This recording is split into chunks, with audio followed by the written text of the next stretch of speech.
Went straight into it. We used to go down to Aberystwyth on that like three-season tour back in the day, running along that beach down there, which never ends, by the way. When you start, you can see the finish, and it just don't get any closer, and it's one of them. Yeah. So don't get jealous when you see the pre-season tours now. You know, Australia, Portugal, Scotland. It used to be Scotland. We used to go up to Scotland and play a few games. Well, basically, you play them. You start off with a non-league game on their ground, all away from home, of course. Then you play some League 2, League 1 teams. You might go up to, as I said, north of the border, play a few matches up there, and then on your way back. But now they're hiked around the globe and back, aren't they, pre-season? So, but for those players that have had a move during the World Cup, or just after, so Cooper, Morgan Rogers, etc., those boys probably feel obliged to, as much as they want to have some time off.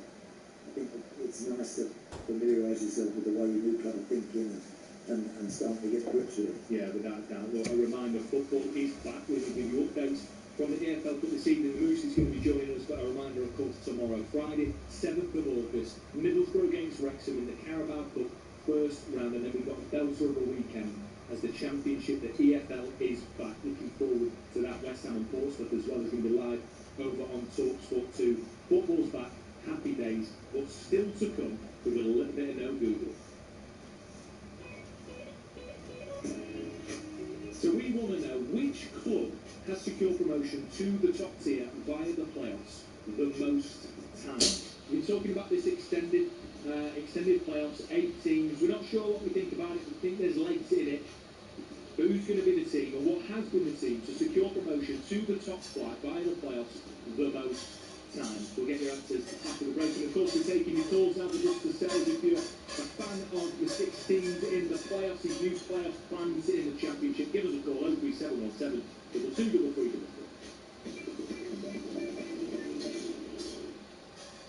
talkSPORT Drive with Giacomo.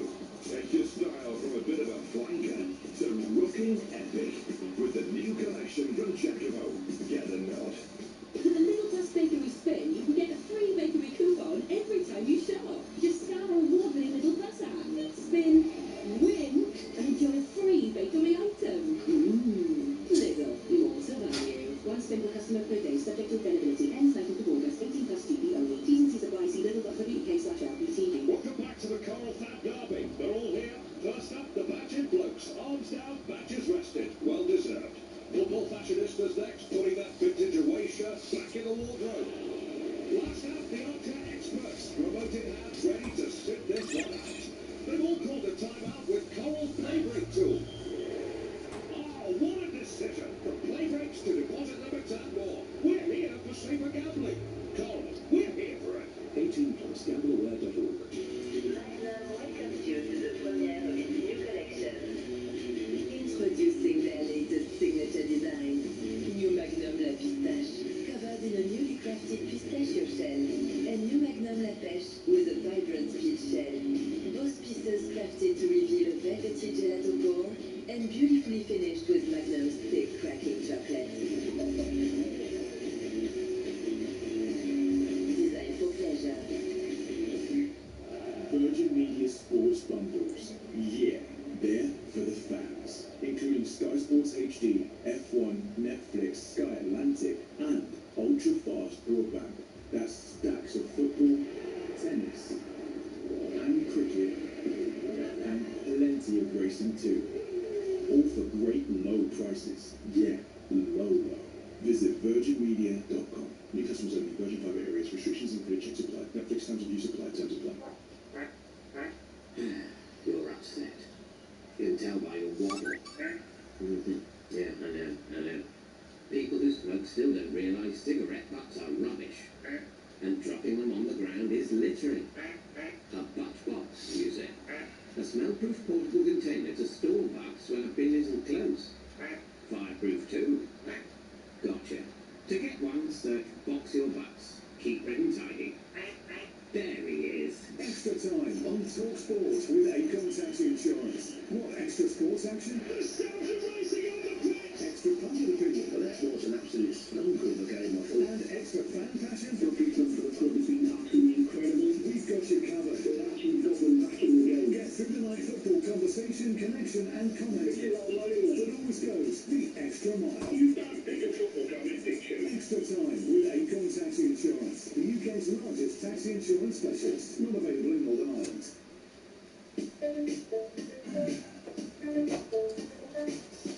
Final half an hour on Drive with me, Max Scott and Andy Townsend. And look, I've been at talkSPORT for a long time listening to Drive, and it's usually at this point where Andy Goldstein sort of plugs his own podcast. Thankfully, he's not here to do that. But I'm going to pick up the reins really, because I get so many texts, so many calls with everyone there saying, why don't you talk about my club in the Premier League? Why is it always about Big Six? Well, there's a new podcast on the talkSPORT Daily Feed coming out on Saturday, and it's called No BS, No Big Six. It's a podcast dedicated to every Premier League football club, the other 14 as we call them.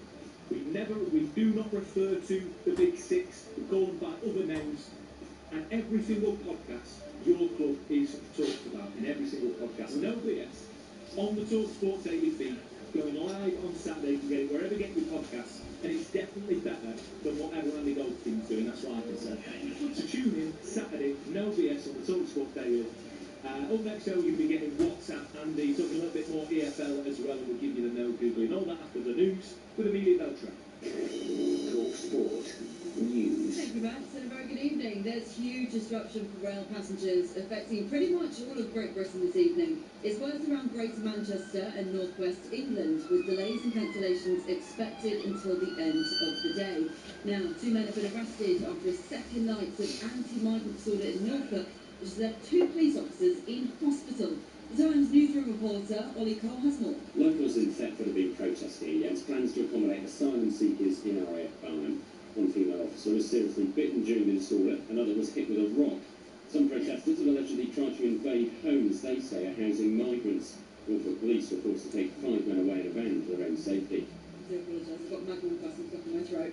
Next, the Prime Minister's called for a review to make sure grooming gang perpetrators won't be eligible for early release. It's after a loophole in the law which would have allowed some inmates with sexually abused young girls to be freed from prison early.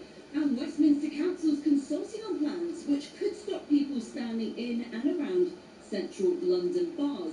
It wants to encourage table service in places like Soho to cut down on reports of excessive drinking. talkSPORT Sports Headlines with Bostik. For workable, easy to apply water that tools easily, pros trust Bostik.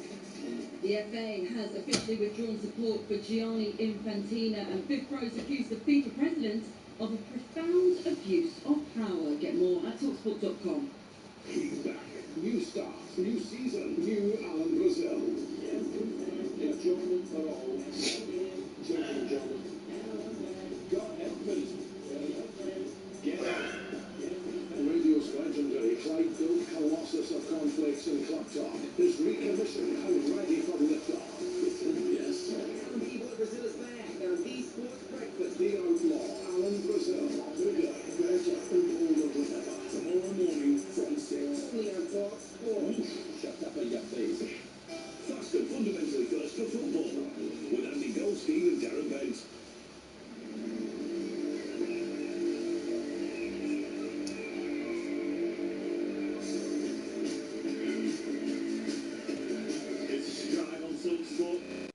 Andy Townsend, just under half an hour to go for transfer inside his kicks off. A few moments ago, we brought the last no Googling of the evening. We asked you which club has secured promotion to the top tier of either playoffs the most times. Hull City. It's not my chance to be fair, but it's not. What? Crystal Palace. All times. Blackburn in 89, Sheffield United in 97, West Ham in 04, and then they beat Watford in 2013. Fair play. Well, look, following us from 7, Angelina Kelly hosts Transfer Insiders this evening. She's got Luke Moore alongside her.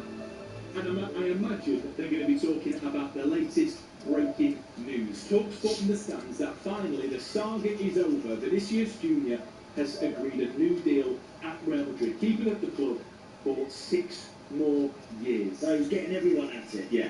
He had Arsenal on string. Yeah, them on toast, just to get that new deal at Madrid. Yeah. Arsenal just Don't blame leverage. You know, the bridesmaids in this one again.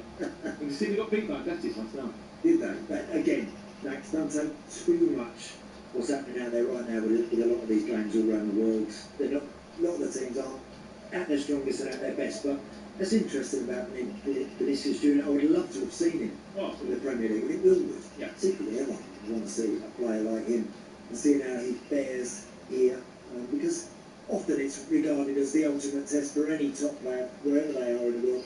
We never got to see Messi playing here. Vinicius Junior. So again, they've got Bruno in. They've got a Greek winger. But I mean, young lad just come from Club Brugge. Do they still need another signing to really kick on? Now, everyone's talking about, Arteta's going to take the handbrake off and they're going to play a new style. I just don't see it. No, what I would say, when you get wind of someone like Vinicius Junior may be available, and you are the champions, and you are still going for Champions League glory, etc., etc., I think you've got to be interested. I think as a big club, you've got to be interested. And look, Manuel Martinelli, Trossard's gone, obviously, Bukayo Saka, there are some very good players in those areas. But Vinicius Junior one side, Bukayo Saka on the other side, I think that would have been pretty serious stuff. But not to me. He's going to be in the white of Real Madrid. And look, I think Real Madrid is the greatest football club on the planet. I do. I think it's the one everyone would want to play for. And if you're there and you're still a regular and they convince you that your future's there, why do you want to go? That's it. Well, we'll see what happens with Arsenal in the transfer window. Of course, if you want to keep all up to date on that, head to talkSPORT.com. The transfer notebook will bring you all the very latest news. But now it's time for some of this. What's that? What's that?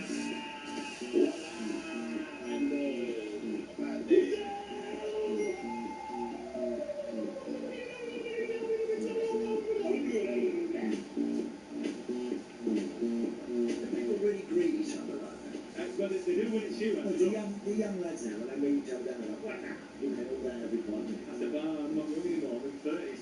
But look, this is Andy, where we give you the floor to us. Former host of Townsend's Tactics Truck, Andy Townsend. Anything your heart desires. All show we've been asking you to send in some of your voice notes on WhatsApp. Now it's time to hear some of the best ones. So let's start with this. What's that? And I just wanted to know, how do you reflect on your time as a Chelsea player, mate? And do you wish you stayed a little bit longer? Because I was absolutely gutted when you sold you.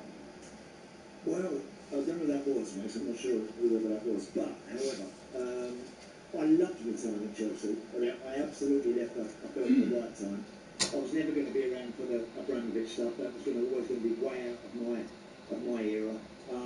So I think I left at the right time, and I joined a brilliant club in Aston Villa. So, but I loved it at Chelsea. Great characters, played with some great people. Ken Bates obviously sadly passing away just a few weeks ago.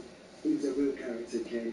And I mentioned a very quick story, mate, about when I'd been at Chelsea a year and I re-signed. I basically then offered me a new deal after year one. That always tells you that didn't get. We shouldn't have signed the deal that he originally did, but I did. And anyway, after my first year, he said to me, we're going to an Italian restaurant, we're on the King's Road. So he took me to this Italian, but we went in his Bentley. He had a Bentley, right? And anyway, pulled up right outside this restaurant, like double yellows, bus stops everywhere. You can't park there. Can't park there.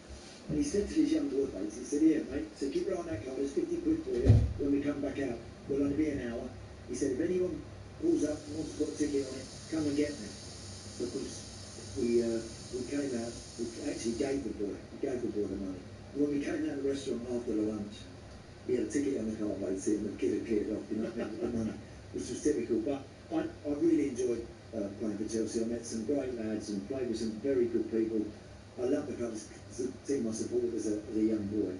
But no, I wish I stayed long enough. I got out at the right time. Fair play, good question that one. Let's hear another one.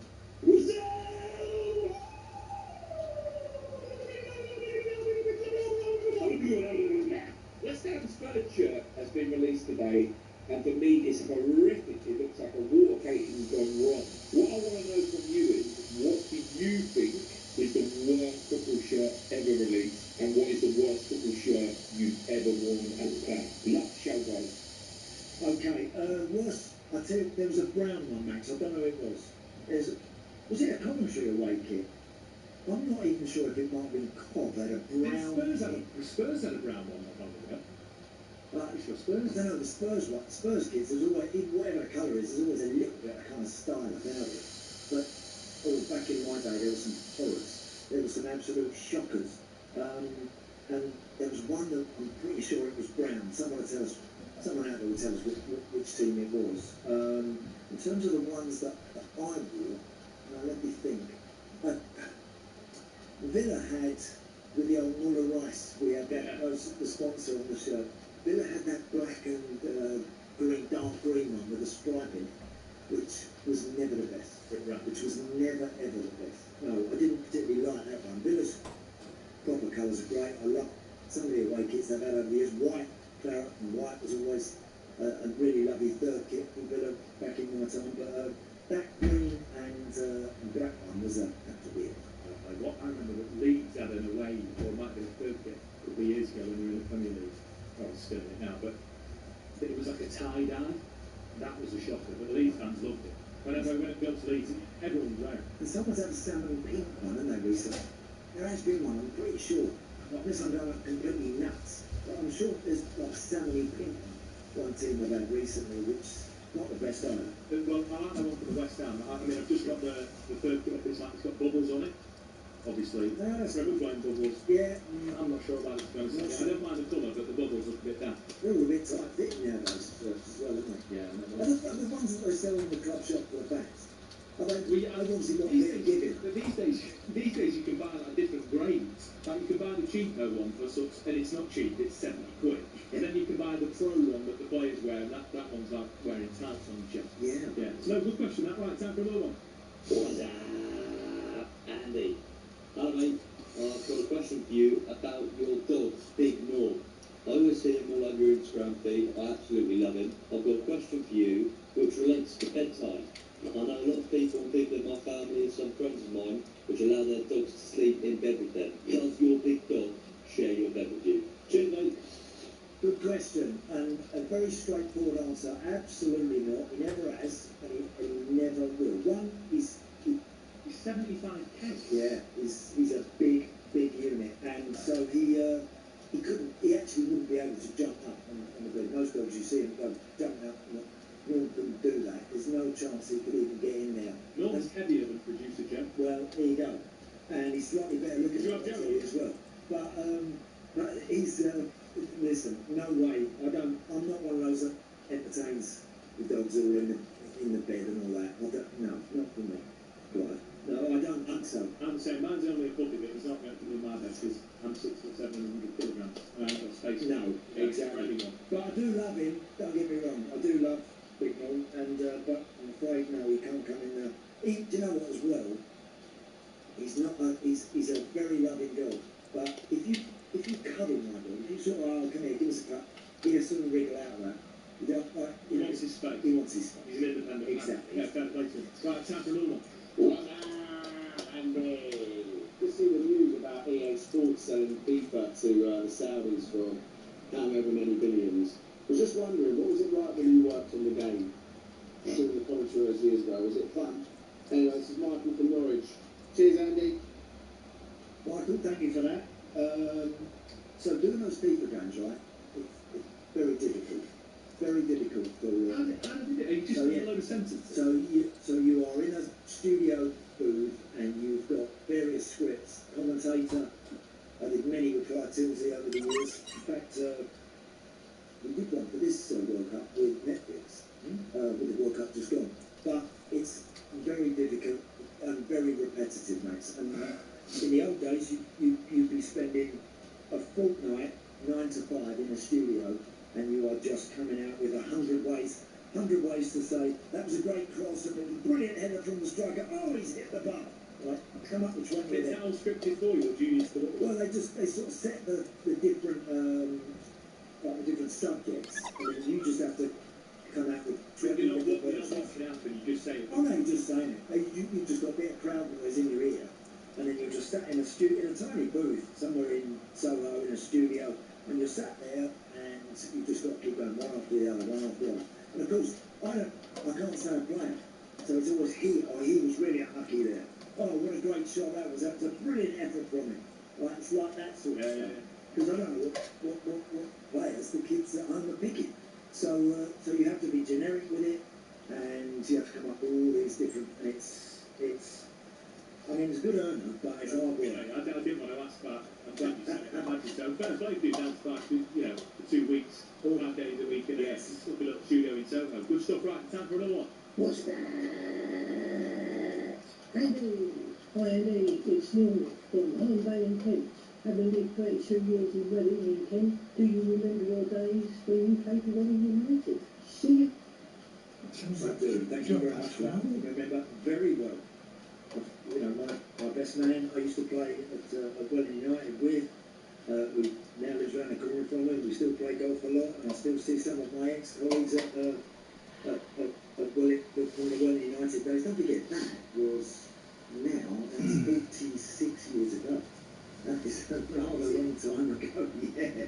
I was playing for Welling United, but they're great days in non-league football. Listen, anyone who has the pleasure, the privilege of playing non-league football where it's serious, but you still have a lot of laughs and a lot of messing about. You've all got your jobs you go back to on a Monday morning, but great days. You know, they were, and I think sometimes not a bad way for people to enter the big game, the pro game, is by playing non-league football, because then all of a sudden you know what it's like on the other side of the fence, which makes you all more determined to Feels like that happens less and less. to make a go of it. Too many of the kids nowadays, they want everything without doing nothing. And I think it wouldn't do a lot of them any harm to come through that way, and they might hang around at the top for a little bit longer. Do you know how many games you played for Welling United? I would suggest, I was there 16, left about 19, I would probably 100 and, would it be 120 or something like that? Well, according to Wikipedia, 105. There you go, something like that. It says goals not available, so you said you're I scored a few for them. Did score a few for them, but I was a tricky left winger in those days, let me tell you. No, it was great fun. Great fun. Non-league football is brilliant. It really is, and I would thoroughly recommend it to anybody. Maybe coming out of league football this summer, perhaps not quite happened for them so far. Doesn't matter. Step down a little bit, enjoy yourself, play your non-league stuff, get a job, get on with life, and you might find someone else coming back into it. Great advice, and I'd say go and watch it as well. I've been back not long ago. Go and watch Dulwich Hamlet. You know, great day out, unbelievable set of fans. And you know, much cheaper than going to watch Premier League football. But speaking of football, of course, club football is back tonight as Bristol City hosts Walsall in the first round of the Carabao Cup. The team news is in for that one, and Ian Abrahams has all the details. Good evening from Bristol. 2 new managers in Michael Scavala at Bristol City and Lee Grant at Walsall, and plenty of new signings. Scavala signed 7 in all. Some debuts tonight. Sam Tickle signed for Wigan, starts in goal. And Lauren Tar, who was the top scorer in League One last season with Plymouth Argyle, he gets his debut up front. Dan Ballard, who was signed yesterday, he is on the bench. Walsall has signed 11 players so far. I'm told there are even more to come. 7 debutants like Jed Ward against his former club. Spranger, Smith, Moore, Shura and Leake are the other 6. The place in the second round of the League Cup up for grabs at Ashton Gate, whereas Bristol City against Walsall. Great to hear Moose, because you know Moose is on air, live football is back. We've got you covered. talkSPORT tomorrow night as well. We've got Borough against Wrexham in the Carabao Cup, and then it all kicks off in the Championship. Just one section left of the show. We've got the end of the show quiz coming up next on Drive With Me, Max Scott and Andy Town.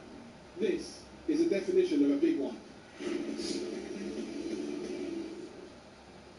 talkSPORT Drive with Giacomo. Take your style from bottom of the table to back of the net. With Giacomo, get the nod. At Morrison's, get 2 for £20 on over 25 selected beer and cider packs. Mix and match on favourites, including Beer Moretti, Cruise Campo, Strongbow Original Cider, Heineken, Corona Extra, and more. Whatever the occasion, we've got you covered. Morrison's to shop at Morrison's. Majority of stores, online varies, excludes Morrison's Daily, England only, selected lines 330 to 440 mils. Please drink responsibly. The EFL is back. It will go up and face on opening day. New stories, old rivalries, and a fresh start. Will new boys West Ham, Wolves and Burnley bounce back?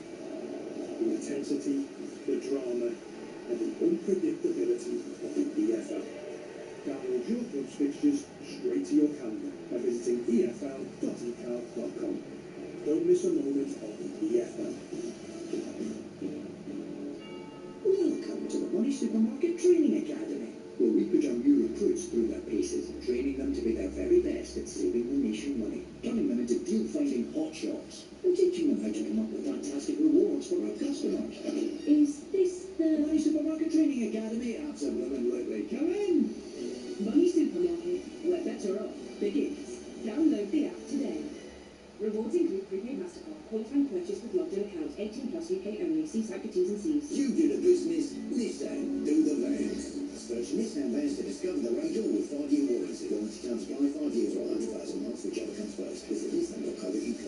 We have come from the future to bring mankind a gift when you buy Unibond sealants. The next generation of sealant cartridges from Unibond has landed. And right now, when you buy Unibond silicone cartridge, you can discover a golden ticket inside worth £1,000. You're welcome, humans. Please also enjoy a 15-year guarantee. And for mold resistance, it's futile. Unibond's next generation of sealant cartridges available now at leading DIY retailers nationwide. T's and C's apply. When it comes to sport, everyone's got an opinion. But have you got what you need to back yours? Every weekday afternoon from 1, listen to Hawksby and Jacobs, as Betfair's betting experts bring you all the latest form and odds on all the big matches before the whistle blows. Make sure you're ahead of the game with Hawksby and Jacobs Odds Update. Every weekday afternoon from 1 on talkSPORT with Betfair. Everyone's got an opinion. Back yours at Betfair. 18 plus gambleware.org. talkSPORT, traffic and travel with Subway. We know when it comes to your sub, you have your own rules. Choose your favourite fillings and sauces into your own tactical masterclass.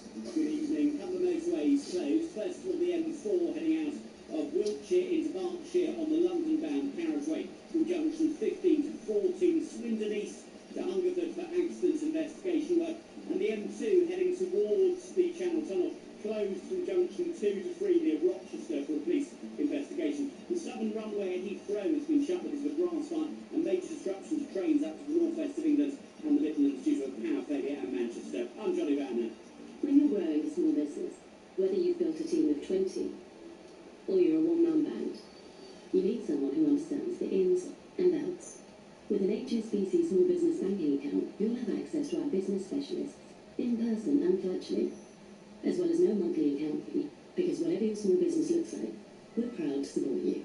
Search HSBC Small Business Banking Account to get started. Subject to eligibility, credit checks and T's and C's. Visit business.hsbc.co.uk for details. Get the UK's best sports radio station in one downloadable application. With the talkSPORT app on your mobile phone, you'll never be bored or on your own. The talkSPORT app. Hear, watch and scroll unbeatable content from the world's biggest sports radio station. Whenever you want, wherever you want. Available from the App Store now. Terms and conditions apply.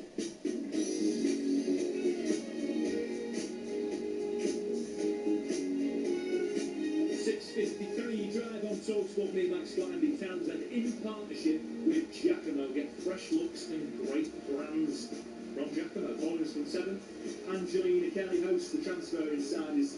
This evening she's got Luke Moore alongside. I'm sure they'll be reacting to the Vini Junior news. He's staying at Madrid. Sorry, Arsenal fans, it was never happening. Get used to it. But right now, it's time for some of this. You raise me up.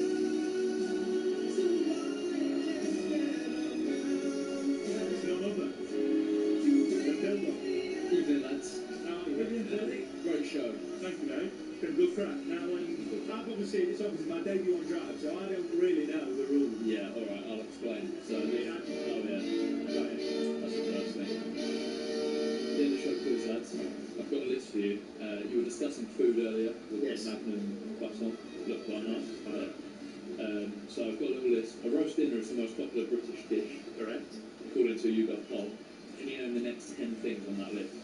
So the next 10 most popular British dishes in Britain. Well, we see. Well, I think we've got to go sort of rat-a-tat. You're working together. You can rat-a-tat? You know what I mean?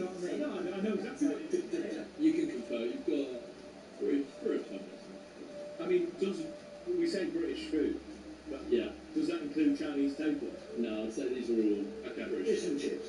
Yeah, number 1 on the list after roast dinner. Good start. Fish and chips. There you go. Bangers and mash.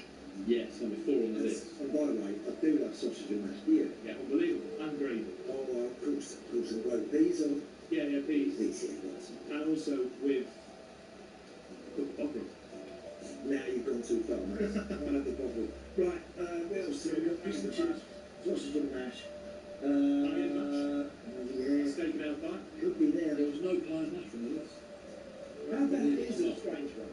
Did you say it had to be a British dish? Go on, what are you thinking? Because we all like Italian, don't we? I would have thought, but obviously it's not. No, it's not British. There's no Italian on the list now. It's got to be a British. Full English breakfast. Yeah, number 3 on the list. Of course it is. Well done, mate. Well done. Have we got the top 4? No, you still need number 2, Ah, which is road bar. is it? I look forward to my paycheck. What about haggis? No. None. Why could Small sample size maybe. No, it's not on the list. Steak and chips? Yes. Yeah, steak. 6th on the list. Good shout. I wouldn't stick exclusively to dinner. That would be my... Okay. Another bacon sandwich. Yeah, bacon sausage sandwich. Yeah. Number 8. Bacon and egg, sausage and egg is something about it.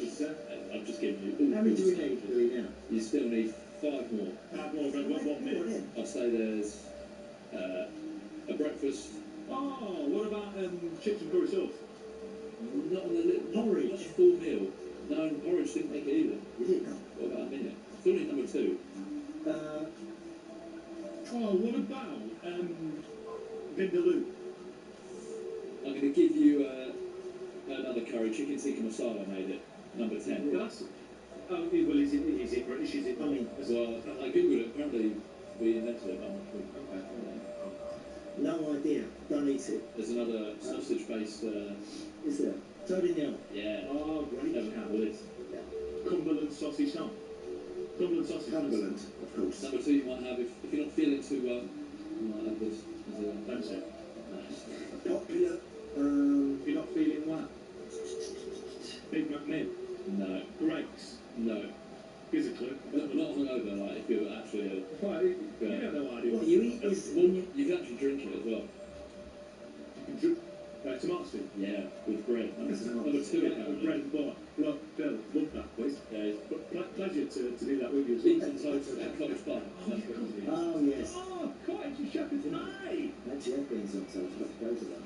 Andy, Sensational. it's been an absolute belter, mate. Good to see you, Max. Yeah. Thank you very much. And enjoy tomorrow as well. I know you're back in the building as well. You're a busy boy. I am. I'll be on tomorrow at 10 a.m. with Darren McAnthony. Looking forward to that one. But up next, it's a Transfer Insiders here on talkSPORT.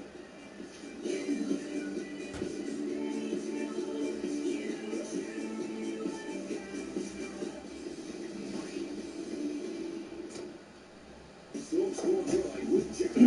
Score a style hat-trick with fresh looks, great brands and expert fits. From Giacomo, get the nod. Big Arch just got bacon.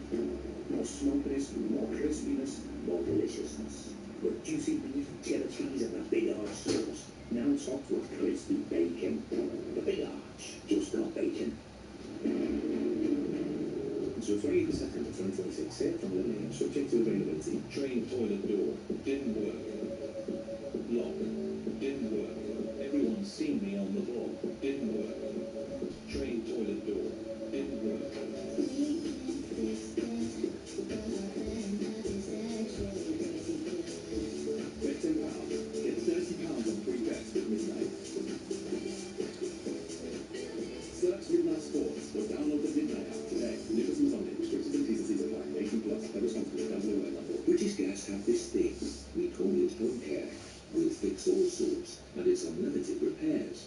Expert engineers will solve the upset of boilers not boiling or taps that won't wet. Electrics playing tricks, or a pipe that's broke. We're there for everyone, even blue furry folk. Your home won't feel booby-trapped, it'll feel just like new. British Gas, taking care of things and looking after you.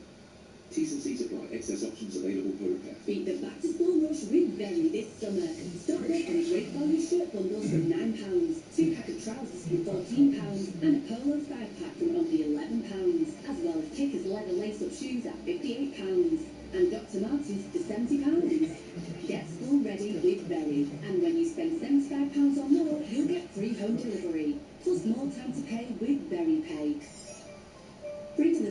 £75 or more, excludes large goods. Delivery off Wednesday, 1st of August. They are the prodigies of the pitch, the kings and queens of the courts, and the titans of turf and track. But who was the real deal?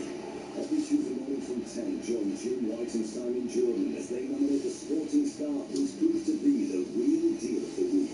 Don't miss The Real Deal with White and Jordan every Tuesday morning from 10 on talkSPORT with Selco Builders Warehouse. For the latest special offers, pick up this month's Real Deals in branch or view online at selcobw.com.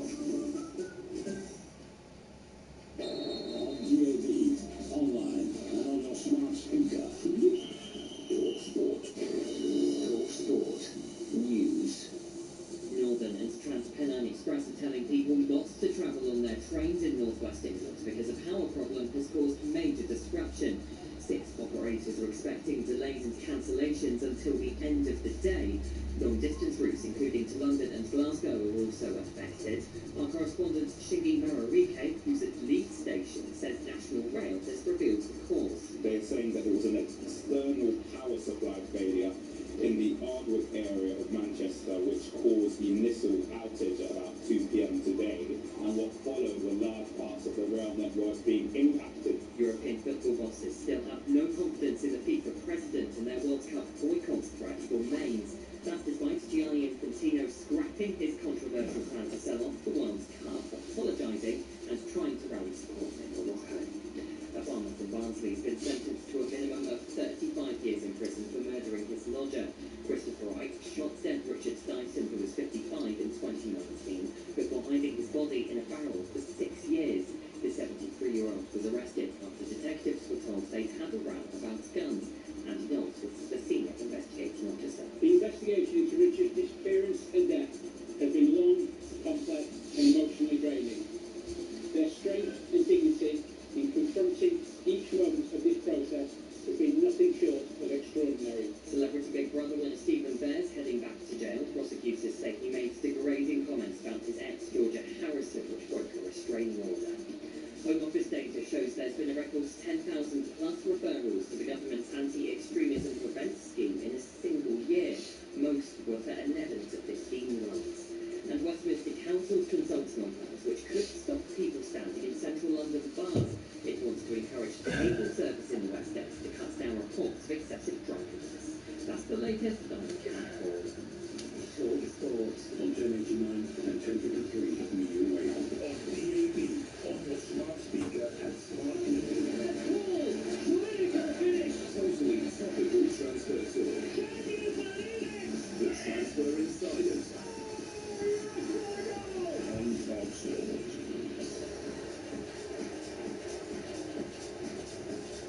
Good evening, this is the Transfer Insiders on talkSPORT. I am Angelina Kelly, and alongside me tonight is the Football Rambles Luke Moore.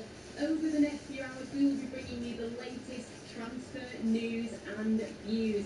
Mo Salah has joined talkSPORT. Is it the right move for the former Liverpool player? We'll be asking if Vinicius Jr. is right to stay at Real Madrid.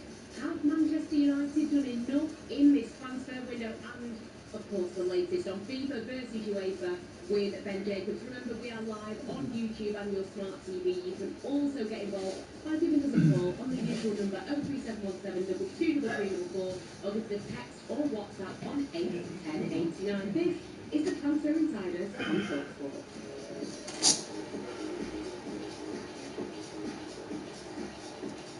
Hello. Good evening. How are you? Very well. Pleased to be here. How are you? I'm good. Good. I'm good. I was going to intro you as absolute legend, but I'll feed that in a little. Oh, listen, why don't you see how it goes? See how you feel after the first hour? How we feel. I mean, you've already been kicking up like tea, haven't you? Are you talking me correctly? What are we playing at talkSPORT? What's going on here? It shames me that I like quite dirty tea, and everyone thinks it's hilarious that the tea I like is because, you know, I'm from the very far south of England, right? So I'm speaking to the northern here. You are, yeah. You'd probably be disgusted seeing the tea I like to drink. Do you keep the tea bag in? No way. No, just checking. I just wave the tea bag past the cup, and it's more like a tea milkshake. So it's just milk and water, essentially. Pretty much, yeah. Which I know is a shameful thing to admit, let alone on national radio. But there we go. Okay, Northerners, I'm sure you're with me on this one. Absolutely reeling days. Despite this, I think that we're going to have a good show. Have a great time. I've got a bit of breaking news for you actually, because Leeds United you've got your tea now, so you're just drinking that. But breaking news, Leeds United have announced the signing of goalkeeper James Trafford from Manchester City. Yeah. Quick thoughts on that? Really good move for him. I think a good move for Leeds United as well. I mean, the manner in which he signed for Man City was quite strange as far as that he comes in there. Rug got pulled from underneath. Yeah, big time. I think, you know, I think he was within his rights to feel quite aggrieved by that. And now he's essentially going to have to start again. But I think Leeds is a really good landing spot for him. I personally believe he's better than the goalkeepers they've got there. It looks like it's about 40 million quid. I was going to say, it's not a cheap deal, is No, it? it's not. But he needs to. The age profile he is, though, it kind of makes sense. And he needs to play, because if he does play, many people would suggest he's going to be the long-term natural successor to Jordan Pickford at England as well. So a good move for him. Hopefully he can find a bit of stability in his career now when he starts to build. Yeah, well, reportedly, he has a release clause, so I think he sees this, no disrespect to Leeds United, but I think he probably does see this as a stepping stone to go to Leeds, to get the minutes, to get the experience, and then perhaps go on to pastures new. I'm not going to be on. Some people would be unfair here, Angela, when you say that. It's a typical thing Mancunian would say. I wouldn't say that, because that would be unfair. Leeds United, they're a massive club. They're a massive club. It's a great move for him. Let's wait and see. I don't think I'm not saying he is doing this, but I don't think he really should be talking about stepping stones and all that kind of thing. He needs to play. He's not played anywhere near consistent enough at a permanent club. So he just needs to get cracking and start building from here, I think. Yeah, definitely. Got to focus on the here and now, but I completely agree with you on the England side of things as well. I think that he looks like the best person to go in after Jordan Pickford, I would say. But let's chat about some more transfers, because after months of speculation, Mo Salah finally has a new club. He has agreed a 2-year deal with Turkish side Trabzonspor. The former Liverpool player was of course linked to the Saudi Pro League for what feels like years, but he will be remaining in Europe. Yeah. Turkey, Trabzonspor, what are we thinking about this? I mean, arguably, is it about the 4th best team in Turkey? 4th, 5th? Well, came third in Turkey last season. Currently waiting to see what they play in the Europa League qualifying. Yeah. So for European football technically? Yeah, exactly. I don't think they played the Saudi for a very long time. I'm freestyling here, but it would be about 15 years or so. I'm surprised by it. I'm not surprised on one level, because I think that the amount of money Turkish clubs can pay for is high relative to the quality of the league. And that will definitely be a factor in this, because he's obviously earning big money at Liverpool. I feel like he didn't want to go to Saudi because, being fair, the quality of the football in Saudi and the quality of the fan culture is severely lacking in my view. I don't know that's what you think, but whereas that's Turkey, it's a completely different football thing, isn't it? Yeah. But I also do think that he could have gone to a better league. And maybe, look, I'm putting 2 and 2 together here. Maybe other people that think know better, but I think probably Serie A, for example, they might kind of get near his way and maybe Turkey. Yeah, because Opta currently ranks Trabzonspor as, the Turkish league, as the 14th strongest domestic league in world football. So when you look at it from that point of view, you think, could Salah have aimed a little bit higher? Should he have aimed a bit higher? I agree with you. I think Syria could have been a good option. Do you think the Liverpool, that his love for Liverpool aside, the Premier League club would have wanted him? I don't think that was realistic for him. I think he could have still played in the Premier League. Yeah, for sure. I think so. But talking about the relative strength of the Turkish league, you know what rank Trabzonspor as a club had in the ranking of European clubs. So I think I've read there. Liverpool would be like, I don't know they are off the top of my head, but they'd be like top 10 or something like that. Trabzonspor 145th. It's a massive step down. It is. Let's be completely honest, but like you say, the wages probably do come into it. But Mo Salah overall, he will be remembered as an absolute legend in the Premier League. Where does he rank for you? Because he was incredible at one point, wasn't he? I know things weren't as good last season, but you can't forget what he did in the Premier League. He's right. The season before that, he's just phenomenal. He's done it for a pretty long time. He's won all the league to win to be considered in part of his league. He's very. I don't personally think he is Thierry Henry. I was going to say, because people talk about him with, Henry, Ronaldo, Aguero. Is he just below that, or can he be in those conversations? I wouldn't have with Henry. Ronaldo's best years were probably elsewhere, but he's obviously Aguero. The problem is they're different types of players. Like Rooney as well was right up there. Dennis Bergkamp for me would be right up there in terms of ability and stuff. So it depends on how you want to judge it. If you want to judge it on trophies, ones, you want to judge it on your contribution, length of service, all that kind of stuff. It's hard to say, but he's definitely right. I mean, in terms of recent years, he's right, very much part of the conversation, which is all you can ask for.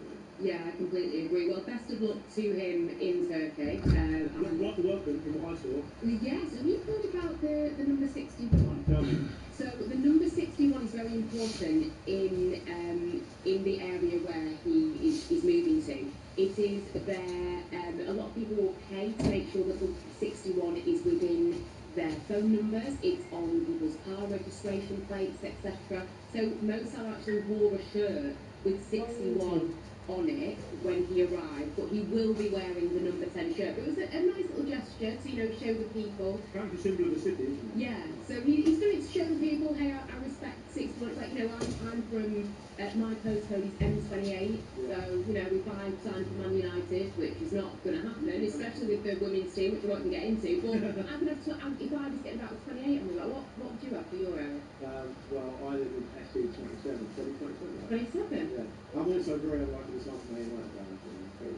Well, you never know. We'll be getting into it, not just United. Well, Chelsea aren't an old place at the moment, so maybe Chelsea. You know what? You never know. It happened for Danny Welbeck. Why couldn't it happen for Blake Moore? Do you know what I mean? I think me being put in acceptance with Danny Welbeck is quite bad for him.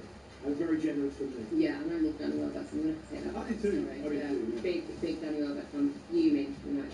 No. And it's strange, isn't it? Because, they've gone from, Chelsea have gone from starting the youngest players around to the oldest. There's nothing in between. Yeah, because that's the question, isn't it? Should they have been... Are they too old now without trying to make... Well, I guess Morgan Rogers is probably... Morgan is still quite young, but he's very experienced. Yeah. Should they not be going to 27? Yeah, that's what people have been saying. Yeah, maybe. Well, best of luck to Danny Welbeck, best of luck to Mo Salah. Best of luck to Jordan Henderson. Jordan Henderson, of course. Hopefully he's recovering from that break.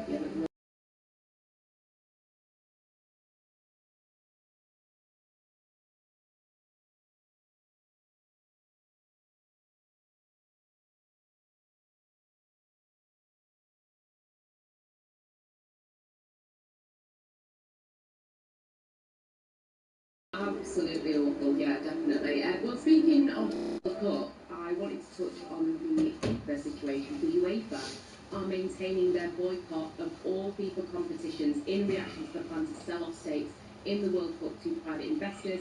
In addition, the English FA has now sent a letter withdrawing its support for Infantino. We'll be speaking to Ben James a little bit later about this, but right call from UEFA here, and also the English FA withdrawing support. Well, UEFA are basically saying that they can't relinquish their boycott or climb down from it until Infantino and FIFA give assurances that this type of deal is never going to be suggested again. That's something that Infantino hasn't done. So I guess from their point of view, they're saying the point remains. And I do think UEFA have got a lot of power in this because realistically, no one is going to want to sponsor or watch or invest or anything in a World Cup that hasn't got European teams. Without the current winners of the World Cup, Spain. They've kind of gone behind the ankle there. So it'll be interesting to see how it develops. But also it needs to be seen in the context of this long-running feud for power in football between UEFA and France. It's going to rumble on. So it'll be interesting what Ben thinks about it. Yeah, because for me, in any other walk of life, you would expect Gianni Infantino to be out the door by now, but things, I guess, work a little bit differently for FIFA. I said this last week, the truly evil people, they do find a way. Find a way to stick around. Don't underestimate it. Yeah. It should be long gone. If you had any shred of dignity left whatsoever... He'd do a Homer Simpson, wouldn't he? He'd revert into the head. Back into the head. Yeah. But he's not going to do that because he doesn't have any dignity. So it's impossible for him to do that. He'll have no shame. He'll probably try and hang on to the bitter end. He's just power hungry. That's where this whole idea comes from. Let's be honest. He can only run a certain amount of terms, and this would have secured him, within FIFA to continue having a certain level of power. But the way he went about it was bizarre. I mean, it was truly the act of a completely out of touch individual. I mean, there are senior employees and colleagues at FIFA saying we know nothing about it. We have to resign because we had no idea this was even happening. So he's clearly gone completely off beat. He's gone completely down the Mekong, off grid, and no one knows what's happening. The the very least he can do is just step out of the way. But he's obviously not going to do that. Yeah, and even Donald Trump reportedly hasn't had much to say on it. He's apparently ran back to him when all this was happening. Yeah, because at that point there was nothing in it for Donald Trump. So. Yeah, it's like I've got nothing to say on it now. So Yeah. who are you? Yeah. Brutal. Gianni thinking that they were best mates, eh? Yeah, whoever could have seen that coming. I know. I think they deserve each other, personally. I completely agree with you on that one. Gianni and Donald forever, hey? But this is the Transfer Insiders on talkSPORT. Angelina Kelly and the legend that is Luke Moore with you until 10 p.m. No, we'll start up next, though. Yeah, I will. Up next, we will be getting a roundup of the latest transfer news and all the news on FIFA, of course, with Ben Jacobs. Every day, NatWest customers are doing extraordinary things, like game-changing founder of Faudi's, Helen Harding. I was at women's footy matches every week, thousands of fans, but none of them had shirts with women's names on them. So I got a 200 quid heat press and I started printing them myself. 300 gut decisions later, Faudi's sells women's football shirts all over the world. With NatWest, people like Helen are making extraordinary things happen. So whatever yours is, let's do this. The EFL fixtures release. We will walk and face on opening day. New stories, old rivalries, a fresh start. Will New Boys, West Ham, Wolves and Burnley bounce back? The intensity, the drama and the unpredictability of the EFL. Download your club's fixtures straight to your calendar by visiting efl.ecal.com. Don't miss a moment of the EFL. Big auctions, big reach, big opportunities. Join the next Ritchie Brothers UK and Ireland auction on the 12th and 13th of August. Bid on an incredible range of used machinery, from diggers to dozers, tractors to telehandlers, and so much more, with new equipment arriving every day. With no reserves, the highest bid wins. So whatever you're building next, build a fleet that can handle it. Register now for Ritchie Brothers auction on the 12th and 13th of August at rbauction.co.uk. At Sky Vegas, it all starts with a spin. And the best ones are the ones enjoyed safely. That's why we give you the tools to play within your limits. Like cool-off periods for when you need a break. Deposit limits to cap your spend. And reality checks to help balance your spins. So you can stay in control of your play. Sky Vegas. 18 plus, gambleaware.org. On Sean Dodge, now teamed up with Aqua to share a credit building game plan. 1. Avoid giving away a penalty. Missing a payment can cost you, so stay on the ball, pay on time, and keep your finances in play. 2. Find a coach. When building credit, you're not playing alone. With Aqua, you can get the support you need to reach your goals. Search AquaCard and get that better credit feeling. Representative 39.9% APR variable credit issued by Uday Limited, 18 or over, UK only, subject to status, terms apply. Osby and Jacobs every weekday afternoon from 1 on talkSPORT with Tool Station. First stop, Tool Station. Drilling down all the big sporting stories of the day and delivering a cutting-edge catalogue of big-name guests, including all the latest news, some outrageous views, and a trailer load of laughs. Don't miss the nation's favourite sporting lunch with the legendary Osby and Jacobs. Weekday afternoons from 1 on talkSPORT with Tool Station. First stop, Tool Station. It's been an electrifying summer, crammed full of outstanding World Cup football, but the new season is back. It all kicks off with the return of the EFL on Friday the 14th of August. Stand by for another adrenaline-filled season of live and exclusive football. August 14th on talkSPORT and talkSPORT 2.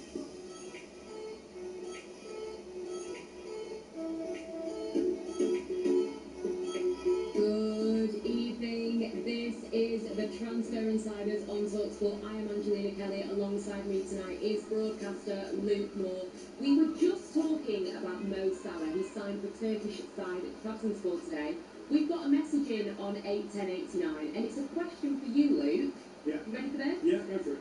Mo Salah or Eden Hazard? Who do you want to annoy? Guarantees it. I would say Mo Salah. They both won 2 Premier League titles. Hazard was amazing in that season back with Mourinho, and he was amazing under Conte when he went there as well. Those are 2 seasons. Salah, they both won 2 Premier League titles. As I said, Salah's impact was bigger. I love Hazard. Yeah. He's unplayable on this day. Brilliant. One of the best backsides in football history as well. Incredibly powerful trunk. But Mo Salah's loads more goals. John McGinn? That's what he's the natural to the heir to the throne. I mean, the current holder of the award, you know, but he's standing on the shoulders of giants, you know. Yeah. But Salah's loads more goals. Standing on the bucket. Exactly, standing on the bucket of giants. Salah scored loads more goals, and I think probably played at a higher level for longer, I would say. So for me, it's going to be Salah. Yeah. I'm just looking now, and Salah, it's going to be Salah. But I love Hazard. Hazard. That was as diplomatically as you could have answered that. Yeah, it's not really what plays the rent of talkSPORT. I need to be a bit more bombastic in my opinion, but I mean, you sprung it on me. You did spring it. I did spring it on you, and you've got until 10 o'clock to come up with something, so I'm sure you've got something in the locker. But in order to maybe try and get something more out of Luke, you know, keep your texts and WhatsApps coming in on 8 I'll answer any questions. Yeah, any questions you've got Not for just Luke. about butter. Not just about politics, not just about... But you know what, we'll talk about anything. Why not? Yeah, and don't forget you can give us a call as well on 03717 223344. But this is the Transfer Insider, so I think it's only right that we round up the latest transfer news now with talkSPORT senior football correspondent Ben Jacobs. Hello there, Ben. As always, busy. As always, we're questioning if Ben Jacobs ever does actually sleep. You are just non-stop. Let's just kick things off immediately with FIFA versus UEFA. Ben, you have been across this story. What is the latest? Yeah, so UEFA have bitten back. Yesterday, it was kind of a blow in favour of Gianni Infantino because in Rabat, some senior members of Infantino's leadership team had backed him, and then there was a joint letter sent to the FIFA vice presidents and members of the FIFA council, and that came from not just Infantino, but also the general secretary, Infantino's number 2, by the name of Matthias Grafstrom. And that's significant because Grafstrom had, in the days before, written a memo to FIFA staff basically saying that FIFA Forward Enterprise, Gianni Infantino's privatisation plans were unfortunate, and then suddenly there was a joint show, there was a backing in a letter, at least from those in the room, and then Grafstrom and Infantino went to a women's AFCON game and took a kind of thumbs-up photo. Now, today, UEFA, who have been threatening gridlock, that they're going to basically run FIFA down, stop any logistics, and ultimately not allow Gianni Infantino to function. And I asked them today, as a consequence, whether even with these privatisation plans failing, if they're still going to stick to this boycott of FIFA competitions. And UEFA sent talkSPORT the following statement that said, UEFA associations have been very clear about the conditions attached to the non-participation in FIFA competitions. And then the statement went on to say that yesterday's announcement that some people employed by the FIFA president agree with him changes nothing. The conditions have not been met to lift the boycott. So UEFA is still going to boycott, Infantino is going to fight on, and now behind the scenes UEFA are hoping a candidate such as Victor Montagliani, the CONCACAF president, comes forwards to challenge Infantino. Meanwhile, Infantino is campaigning in particular in Asia, which is going to be a key battleground, to see if he can get enough votes to keep to that magic number of 106 or beyond. And if he can, then Infantino will be confident that he will once again be the FIFA president come March next year. But Ben, I mean, let's not miss something obvious here. UEFA have quite a lot of power in this situation, don't they? Because if they stick to their boycott, even medium term, it's impossible to imagine Infantino's position being tenable, because no one's going to want to experience a World Cup, for example, without the European nations in it. And clearly he would have found his most basic role and responsibility, which is to keep the other member nations kind of happy and to keep the tournaments functioning. Depends which way you look at it, because UEFA don't have any more power than any other confederation or federation in votes, but in commercial power and in catalysing an effort to try and force Gianni Infantino out, absolutely. But he spent most of his tenure falling out with Alexander Sheffield. So key to all of this is really, do we think the boycott is a reality, or is it just a bluff? And if Infantino doubles down and says, you're bluffing, I can get enough votes outside of UEFA, you say you're going to do this, but you won't follow through, and by the time a lot of these tournaments come around, the election will have passed anyway. So Infantino's tactic is just to get 106 votes through Africa, through parts of South America, through Asia, which is a bit more divided, and UEFA UEFA are hoping that CONCACAF block vote with them, and if it is Montagliani to come forwards, 35 from CONCACAF, 55 from UEFA would equal 90, only 16 short of the majority needed. And Infantino will feel in a strong position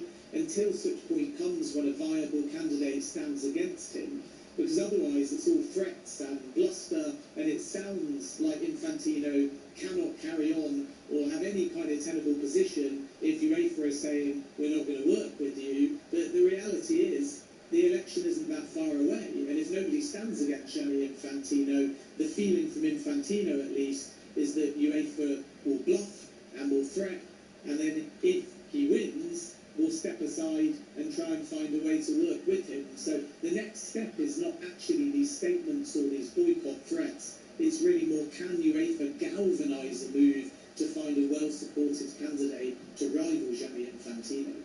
It's all about those numbers, isn't it? With that 106, was it you said, Ben? Yeah, 106. Yeah, it's a very, very interesting story. I'm sure you'll be keeping us across all of that. Elsewhere, there are rumours today that Barcelona looks set to hijack Real Madrid's move for Rodri. What can you tell us about this situation? Yes, an exclusive that myself and chief football correspondent Alex Crick broke this morning, that Barcelona are leading the race for Rodri, and this is astonishing because Rodri wanted Real Madrid. Real Madrid had got a mandate financially from Florentino Perez to start conversations with Manchester City. They were prepared to pay about 50 million euros. City, of course, would like to keep Rodri, but they understand that for family more than football reasons, he'd like to go to Madrid. So an exit is looking likely, and now Barcelona have entered the race, and they believe they've got the player buy-in, and Rodri prefers to move to Barca over Real Madrid. Still need to wait for a bid. Manchester City will be looking at other deals in the market, even outside of Rodri's position. If you think Rodri, best player at the World Cup, Ballon d'Or winner, despite his age, I would imagine City will take Jan-Paul van Hecke, a defender who only had 1 year left on his deal, Brighton to Spurs, 52 million, and say Rodri surely has to be more than that. So some of this will come down to finances, but our understanding is Rodri is leaning towards Barcelona over Real Madrid. Oh, you having that, Luke?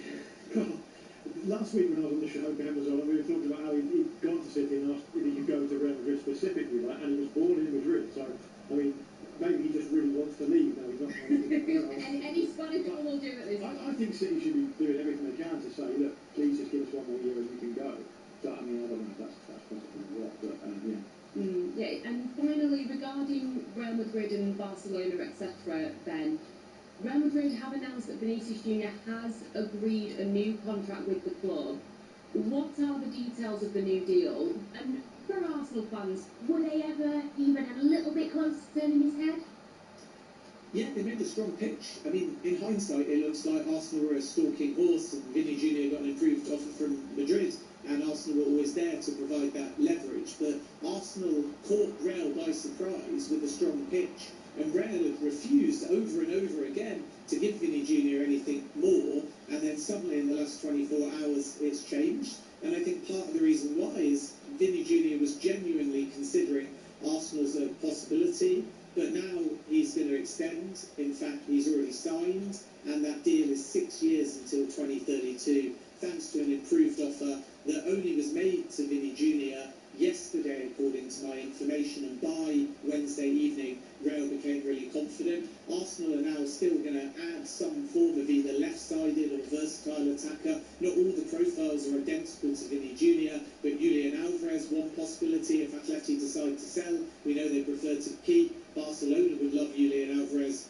as well, but Atleti may prefer, if they realise the player wants to leave, to sell outside of La Liga, so he's a dream target. Junior could be off the list for 2 reasons. One, he's injured, and 2, Bournemouth were never really going to engage this summer on a sale. Iliman and Jai has been discussed as well, and there'll be other options too. Some will say Bradley Barcola. I feel like if Arsenal want Bradley Barcola, their tactic has to be to gazump Liverpool, because the player wants Liverpool, but PSG want 170 million euros, so Arsenal would have to overpay and hope that Liverpool back off, but he's a possibility too. So Arsenal are still going to be busy between now and the end of the window. And just before I leave you, speaking of contract extensions. Another talkSPORT exclusive from earlier. If we move from Arsenal talk to Spurs talk, Mickey van der Ven is now close to signing a new deal at Spurs. And this is a real coup for Roberto De Zerbi, because it's very much the new manager that has convinced Van der Ven to stay.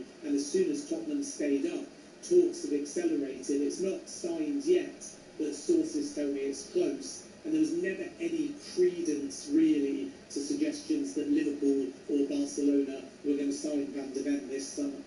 Well, there you have it. Big news for Spurs fans. We'll be speaking about that a little bit later in the show. But thank you so much, Ben, talkSPORT senior football correspondent Ben Jacobs there. This is the Transfer Insiders on talkSPORT. Angelina Kelly and Luke Moore with you until 10 p.m. Up next, we will be chatting more about Vinicius Jr. and Real Madrid. Should he have agreed that new contract?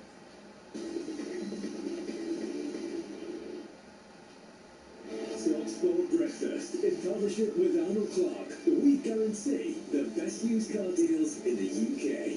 Move up through the gears every morning with top-of-the-range Sports Edition, ABS, story breaking news, and more goal talk to the gallon. Plus, a stellar lineup of super celebrity sports guests as standard.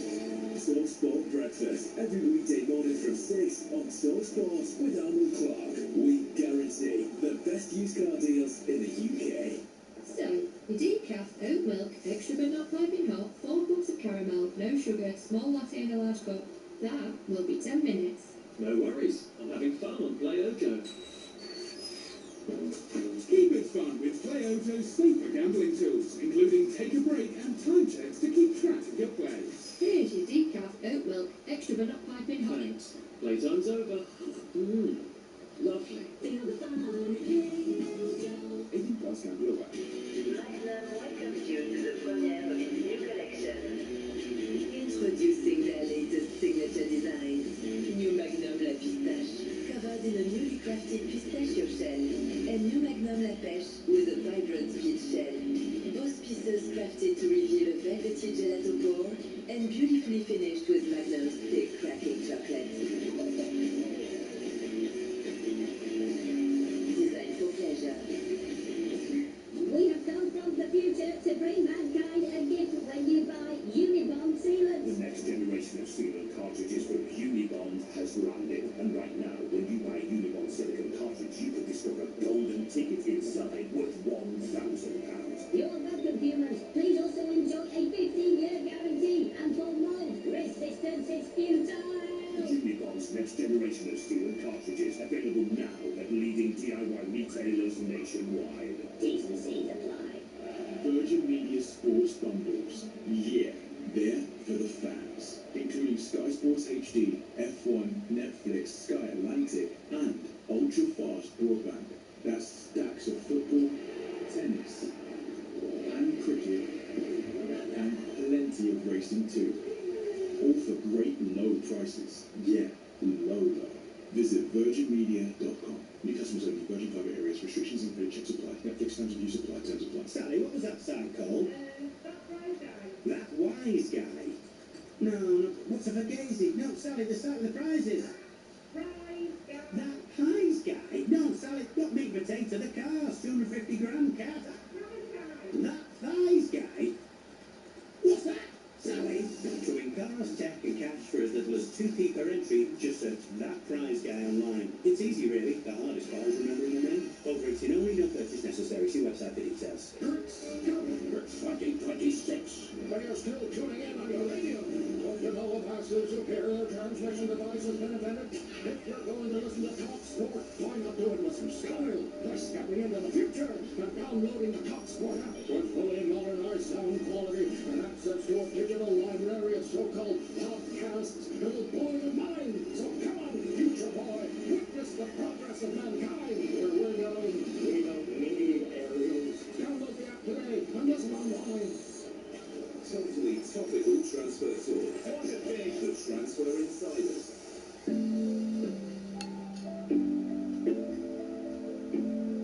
Good evening. This is the Transfer Insiders on talkSPORT. I am Angelina Kelly, and alongside me tonight is the Football Rambles Luke Moore. You had some leftover curry for you? Yeah. You're a big fan of takeaways. choice and having a bit of getting enough so that you've got some for leftovers tomorrow. Also, food waste is a big problem in this country, actually. Yeah. I'd like to do my best to stamp it out. And that is exactly what you are doing. Fantastic. Well, we will talk about Vinicius Junior's future in just a second, but first, the English football season starts tonight. The Carabao Cup first round mainly kicks off this weekend, but there is one game tonight. Bristol City of the Championship take on Walsall of League Two, and at Ashton Gate for talkSPORT is Ian Abrahams.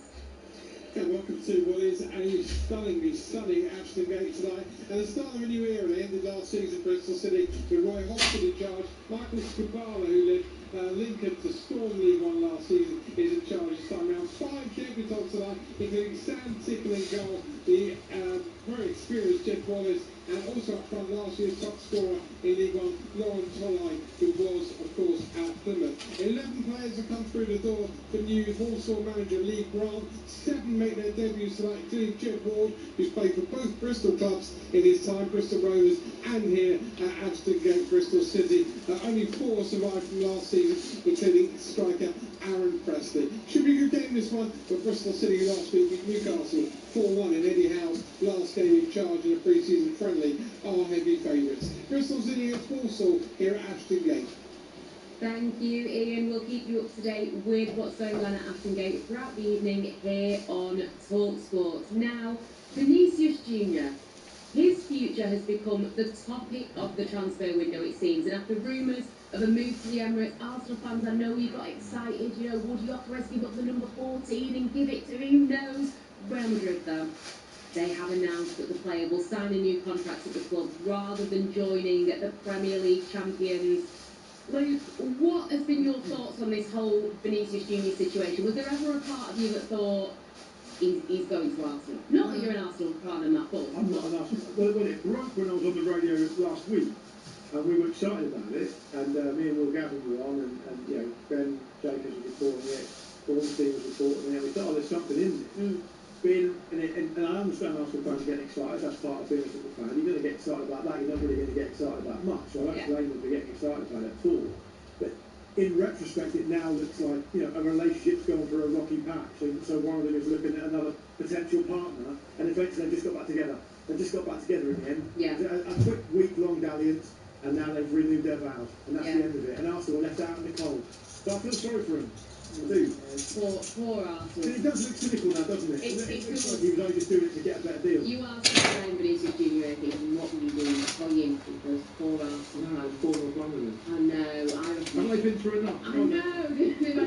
Nothing good to talk about, have they? For me, when I look at this situation, when it comes to Real Madrid, when Jose Mourinho was announced as returning to the club, my eyebrows went up, as they tend to do anyway, my eyebrows move a lot, but they went up because I thought, can Vinicius Junior really trust Jose? Because obviously last season, can anyone trust Jose? That's the big question, isn't it? But we obviously saw last season during the Champions League that Mourinho seemed to almost blame Vinicius Junior for some of the racist abuse that he received, and there was outcry from absolutely everybody that it was completely inappropriate for him to say something like that. And if I'm Vinicius Junior, I don't know what's going to happen behind the scenes.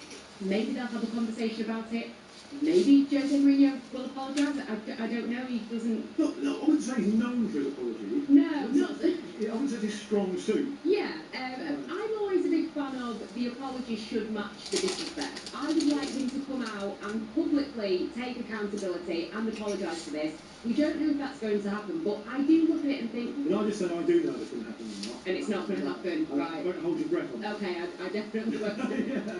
But this is an issue surely for Vinicius, because if this happens again, which unfortunately him receiving racist abuse could happen, and probably will happen, and that's the sorry state of the world and of football at the moment, but can he really look to his manager and be like, this guy's going to have my back on this? I mean, I don't know the answer to that.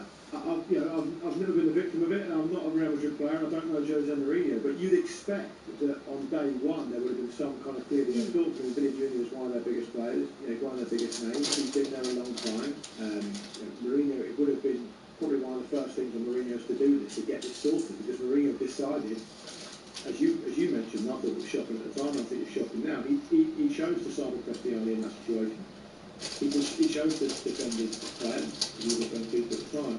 And it's an awkward situation to say the least. But the ultimate thing is, Anthony, that Vinny Junior's decided to start a new contract. So the short answer would be, if we're going to try and empathise with his situation, he's decided that he doesn't care about that much because he wants to stay at the club. So who knows? But ultimately, it looks like it's not going to factor. I actually thought at the start of the week, when it became clear that he might be available and Arsenal started to go on high alert, that not only the contract talks, which stalled for such a long time, but it felt to me like the Prestiani thing might have been, and the Mourinho thing might have been the trigger event for the whole thing in the first place. That maybe his agent was saying, look, he'd rather not play for me. And let's not forget that Mourinho's not been at the top of the game as a coach for quite a long time. And many people, including me, would suggest that he's quite lucky to have that job again, right? To say the least. So a lot of things at play. The ultimate salient fact, though, is that he's signed a new deal. So he's obviously happy to be there. Yeah, and obviously with new deals comes wages. Do you think that this jump in wages for Vinicius Junior could mean that, you know, maybe when it comes to somebody like Jude Bellingham, when they're negotiating with him, that, you know, when it comes to contract talks with him next year, you know, they're going to have to be paying up? Well, I think I don't imagine it'll go the other way, will it? No, but actually, you know what, I'm going to take a pay. Well, he signed a 6-year deal, 3 years ago? I can't quite remember off the top of my head if he signed an extension or whatever, but I mean, he's on good time. 3 years left on his deal. He's on good time. Yeah. But unless something happens, or I don't know if we can open talks about an extension anytime soon, who knows? It does tend to go that way. That was a lot of the chat around when Vinny Junior was being linked with Arsenal. How does it affect their wage structure? He would have commanded much higher money than any other player at Arsenal. Is that a factor? Is that going to affect the harmony of the group? I don't know, because I'm not a professional footballer. But you know, it does tend to be a race to the top in this type of situation. If a big player signs a big extension, surely if the agents, the other players doing their job properly, they're going to say, not, and I have a work team. Much like I see you do with the talkSPORT office, by the way. Never mind, I'm booting him down. Well, regarding Vinicius and Arsenal, David Bonmahor actually had some strong words on the matter. And if Arsenal are even big enough to sign Vinny Junior? Arsenal fans are so deluded. Like, the hope was there, but like, I was saying it off air, wasn't I, Siobhan? It's like when I was younger, I used to DM Rihanna. That's the ball ring in Birmingham for a tour. That's on level with Arsenal Football Club, thinking they've got a chance of getting Vinicius Junior and Real Madrid. But Arsenal only find players in Real Madrid where like they're coming to the end and they're not at their best. Like Real Madrid, you don't leave Real Madrid unless you're going to like PSG, like players might do. Look at Neymar leaving Barcelona because he's going to get crazy money. Or Saudi. I don't see Vinny Junior coming to the Premier League. Not even Manchester City. Not even Chelsea, not even Manchester United. They're not big enough for Vinny Junior.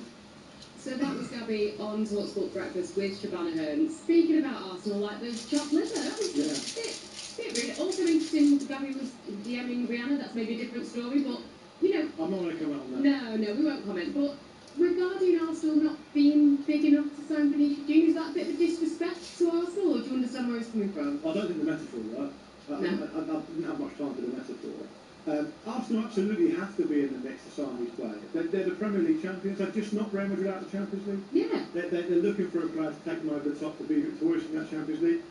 I don't agree with what Gabby said. I think it's incorrect. I think Arsenal should absolutely be in the hat for these types of players. And the clubs he listed there, not even Man City, not even Chelsea. Arsenal are bigger club than both those teams. Yeah. Bigger club than both of those teams. So you've got to get it right. Arsenal are the reigning Premier League champions.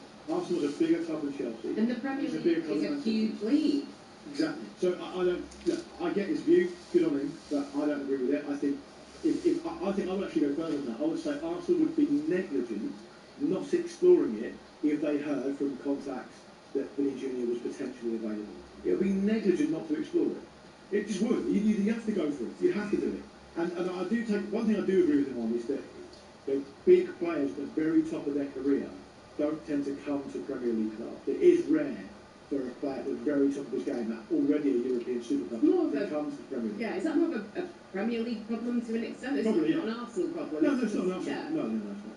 Yeah, definitely. Well, Arsenal fans, I want you to defend yourselves against Gabby, because we're not having this, to be completely honest.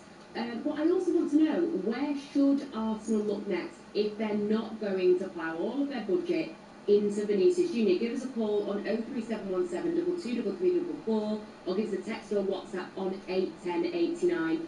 Don't worry, Arsenal fans, because Gabriel Bonmahor isn't back on talkSPORT Breakfast tomorrow, because Alan Brazil is back alongside Ray Parlour from the legends themselves. The legends themselves, Ray Party Parlour and Alan Brazil. It's going to be an absolute cracker, isn't it? This is the Transfer Insiders on talkSPORT with me, Angelina Kelly, and Luke Wolf. We'll be with you until 10 p.m. Up next, we will be sticking with Arsenal and where they could be spending their money next.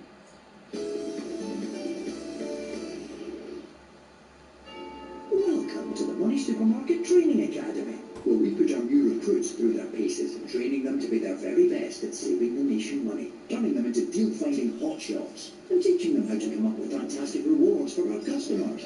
Is this the Money Supermarket Training Academy? Absolutely. Come in!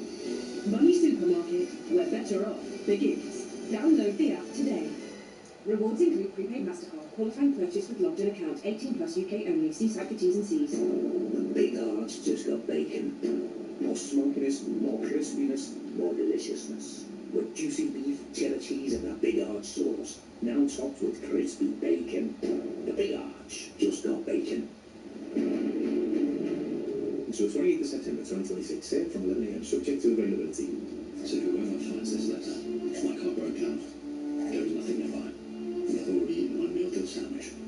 Please tell my wife that I love her, and that she was right. This jacket isn't waterproof. Signed, Dan S. Oh, actually, scrap that. Breakfast just arrived.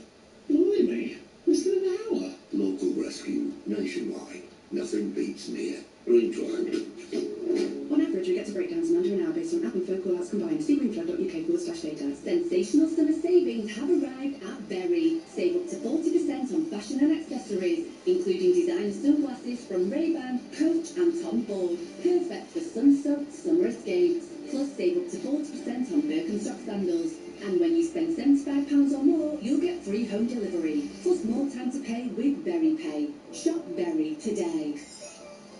Free delivery on us, £75 or more, excludes large goods. Delivery offer ends 31st of August. Sale ends 12th of August. Find all your favourite slots at your nearest Admiral Slots venue, with prizes of up to £500 on great games like Tide Flower, Burn 'em Up, Sizzling Hot, and brand new Piggy Prizes Wish of Riches. It's playtime at Admiral Slots. Now with over 290 venues nationwide, there's one near you. If you're ready to play, spin safe at Admiral Slots, where our friendly team are on hand to help you play responsibly and stay within your limits.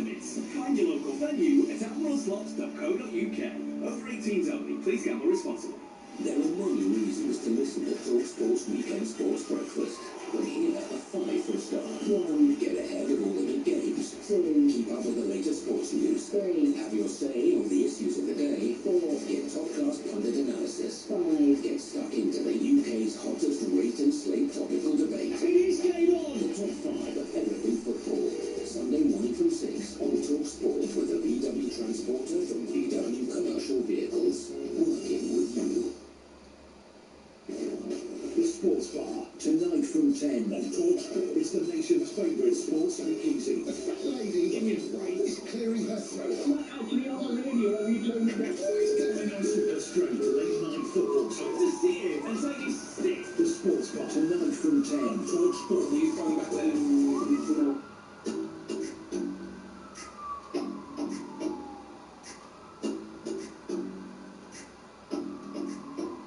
Good evening, this is the Transfer Insiders on talkSPORT. I'm Angelina Kelly, alongside me tonight is the Football Rambles, Luke Moore. Before the break we were speaking about Arsenal, and after Vinicius Junior has seemingly committed his future to Real Madrid, what does that mean for the Premier League champions? I mean, Luke, when you think about it, and the options that are available to Arsenal now, Vinicius Junior is staying at Real Madrid, make your peace with that. Who realistically could we bring? We'll give them time to grieve first. Yeah, how long do we give them? Yeah, I mean, well, it happens today. You give them to at least tomorrow, I'd say. Okay, 24 hours? Well, yeah. Right, then we need to be back. We need to be back looking for people. Exactly, they do. So what was the question? What are their options? Yeah.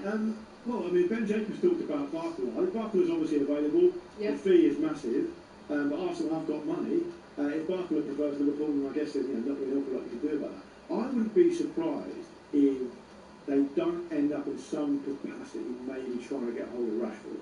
I don't know if it'll be a loan or it'll be later in the window, because I think it's really difficult to think of where Rashford could go, because his wages are massive, so it probably needs to be another Premier League team, and I think he might fit in quite well. If he can clean slate it at Arsenal and really fit in and find his appetite for it, I think he'd be quite good. I mean, as a Man United fan, how do you feel about that?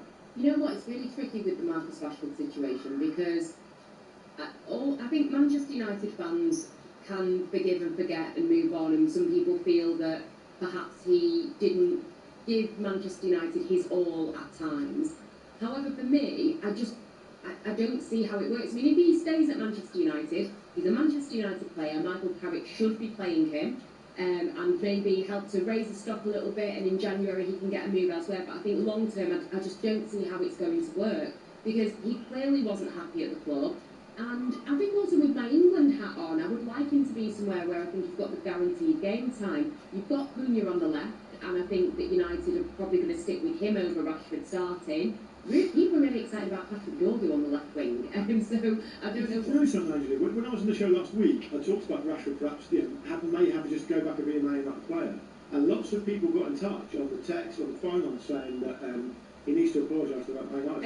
I mean, he won't accept it unless he does. Yeah, I don't think he'd be getting booed at Old Trafford or anything like that, but fans are hurt by what happened, and I as a Manchester United fan, would like to see him come out and say, listen, this is the situation, I'm at Manchester United. He said to Henry Winter when he wanted to move on, he said, I'll always be a Red, you won't catch me speaking negatively about the club, which he's pretty much, upheld his end of the bargain. I would like to hear him say, I understand that I didn't give you guys my best at times. I understand that there were certain things going on that were reported that wasn't befitting of a Manchester United player, and all I can do is prove it to you guys on the pitch and do my best. And I think if he said that, fans would completely welcome him back. But regarding Arsenal, I understand where you're coming from. I mean, obviously, he's not Vinicius Junior, but if Mikel Arteta can, potentially put an arm around the player, I think regarding the media attention that Rashford gets, I think Arteta would protect him as best he could.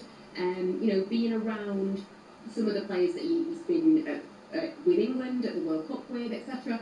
I think it could be an option, definitely.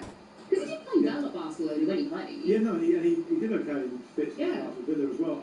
I think it's pretty tough. I mean, I've had no disrespect to Iliman Ndiaye at all. He's been fairly decent at Everton in the last couple of years. But I mean, if you're an Arsenal fan, you're waking up thinking Vinny Junior, and you're going to bed thinking Iliman Ndiaye. That's big wrong. That's tough to take that. So I hope, with the greatest respect to Ndiaye, I think it's a bit of a climb down. So it's a tough act to follow. Hopefully, the problem with setting your stall out so high, dominating the transfer window for a week or so, talking about potentially signing one of the best players in the world, is anything after that's going to feel like a bit of a letdown. Yeah. I think Rashford would still be exciting for Arsenal fans. I think he would. So they're going to obviously identify the fact on the left side of their attack they want to bring someone in. Yeah. So as far as we know, that actually hasn't changed. It will be fascinating to see who it ends up being. Yeah, I completely agree. Well, we heard Gabriel Bonlahor on talkSPORT Breakfast, who was critical of Arsenal's ambition to sign Vinicius Junior. We wanted to give you, the talkSPORT listener, the opportunity to respond. Reece, the Arsenal fan, has called 03717 223344.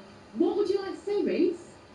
Evening, guys. talkSPORT, best radio station in the country. Thank you. But first of all, before I talk players, that Gabby, he is such an Arsenal hater. Like, every time something comes out of his mouth about Arsenal, it's either putting the club down or you're not big enough, you know what I mean? We're Premier League champions now, Gabby. Like, come on, like, let's Need a bit more respect, do you reckon? Yeah, just a little bit, Maybe he wanted to stand for us when he was playing back in the day. Maybe it's a bit of bad blood that way. But moving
day money signs, don't you, Robert? Yeah, that's it. We taking everyone. We taking everyone. You almost makes me fantastic. I scored for Turkey, USA in the World Cup, and Yildiz plays as a forward for Juventus. Yeah, I mean, look, they need to bring someone in. I think Rafael Leao's an interesting one because he's been offered around clubs. I think the feeling is that he's maybe not quite at the level that a team like Arsenal would need. And that's the problem, isn't it? Because the issue is, Reece, that, as we've just said, if you go after Vinny Jr. and you don't get him, everything can feel a bit like a climb down. Everything feels a little bit disappointing. I think if the Arsenal fans, like I say, wake up thinking about Vinny Jr. and go to bed thinking about Keenan Yildiz, it's a bit disappointing, right? But he's young and he's got a lot of potential. You know what? He's played a lot of games for the age he is.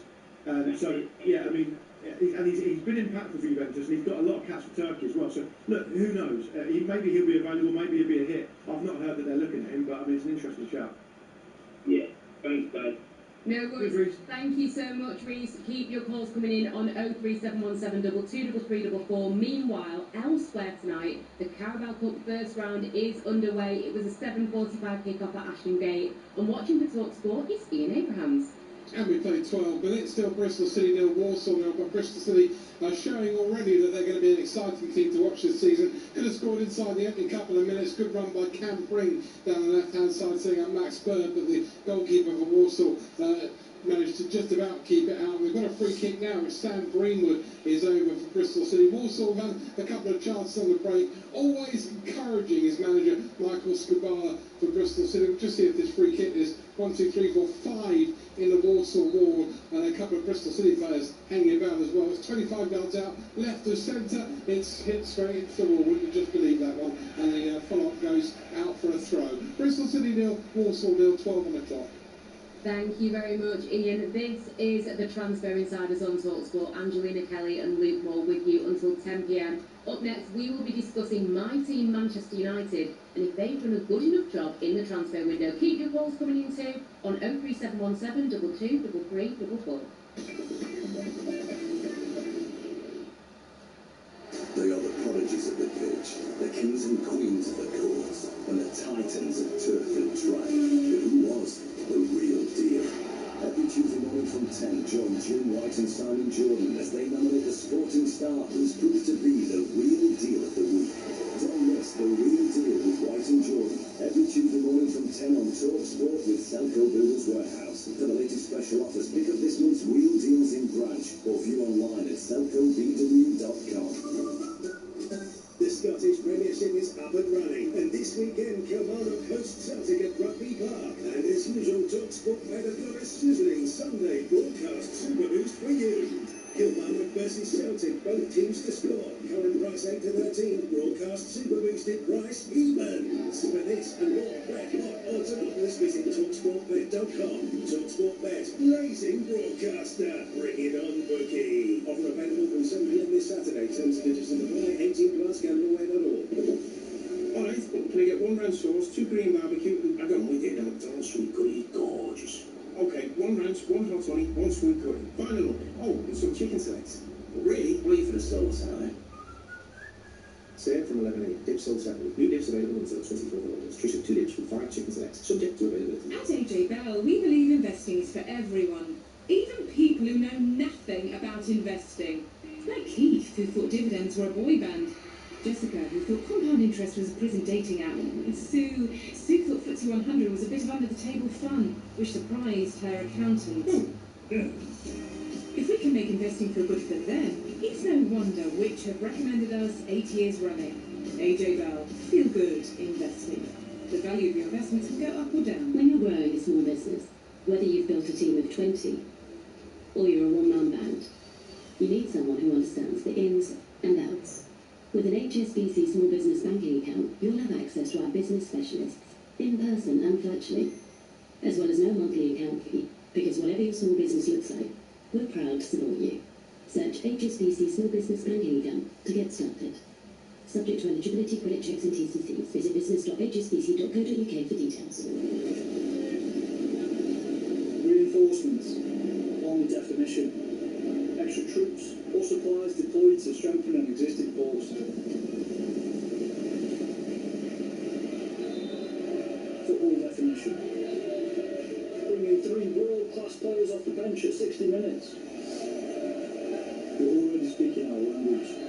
You belong here. Search Army Jobs. On DAB, online, and on your smart speaker. talkSPORT. talkSPORT. News. Power supply issues are causing big problems for rail commuters across the northwest of England. It spreads wider than that if you're travelling between big cities. Multiple operators are warning of delays of up to 2 hours or cancellations that could last until the end of the day. This woman left early after hearing about the delays. She was trying to get from Manchester Piccadilly to her home outside Sheffield. Well, I'll be late home. It's going to be about 2.5 hours on the bus instead of an hour on the train. And then I don't live in Sheffield, so then I've got to go out to there. Yeah. European nations could still boycott the World Cup as the pressure on FIFA President Gianni Infantino continues. The Football Association won't support his re-election next year. Meanwhile, the International Football Players Union has called his plan to sell off the World Cup an abuse of power. Lars Christer Olsen, a former chief executive of UEFA, also isn't backing Infantino. He has to make promises which people can believe and rely on, and that is not so easy for him, of course, because his promises are not worth much. A farmer who killed his lodger and kept his body in a barrel for 6 years has been told he'll likely die in prison. 73-year-old Christopher Wright was sentenced to at least 35 years in jail for the murder of Richard Tyson in Barnsley in 2019. A woman's been accused of using a pair of scissors to stab 4 men in the back in London's Covent Garden district. Stella Golovena didn't enter plea since she appeared in court for the first time over yesterday's incident. Heat health alerts have been issued to large parts of England starting on Saturday. The Met Office says temperatures could potentially reach 33 degrees Celsius next week. And actor Brendan Gleeson and filmmaker Jim Sheridan were among the mourners at Oscar winner Greta Fricker's funeral. Jailhouse Rock was played as her coffin was carried out of St Catherine's Church in Dublin. That's the latest. I'm Cam Hall. talkSPORT on 1089 and 1053 medium wave. On DAB, on your smart speaker and smart TV. He is somehow all the big money signings in one super-sized show. The Transfer Insiders. She gets it in the bottom right-hand corner. On talkSPORT.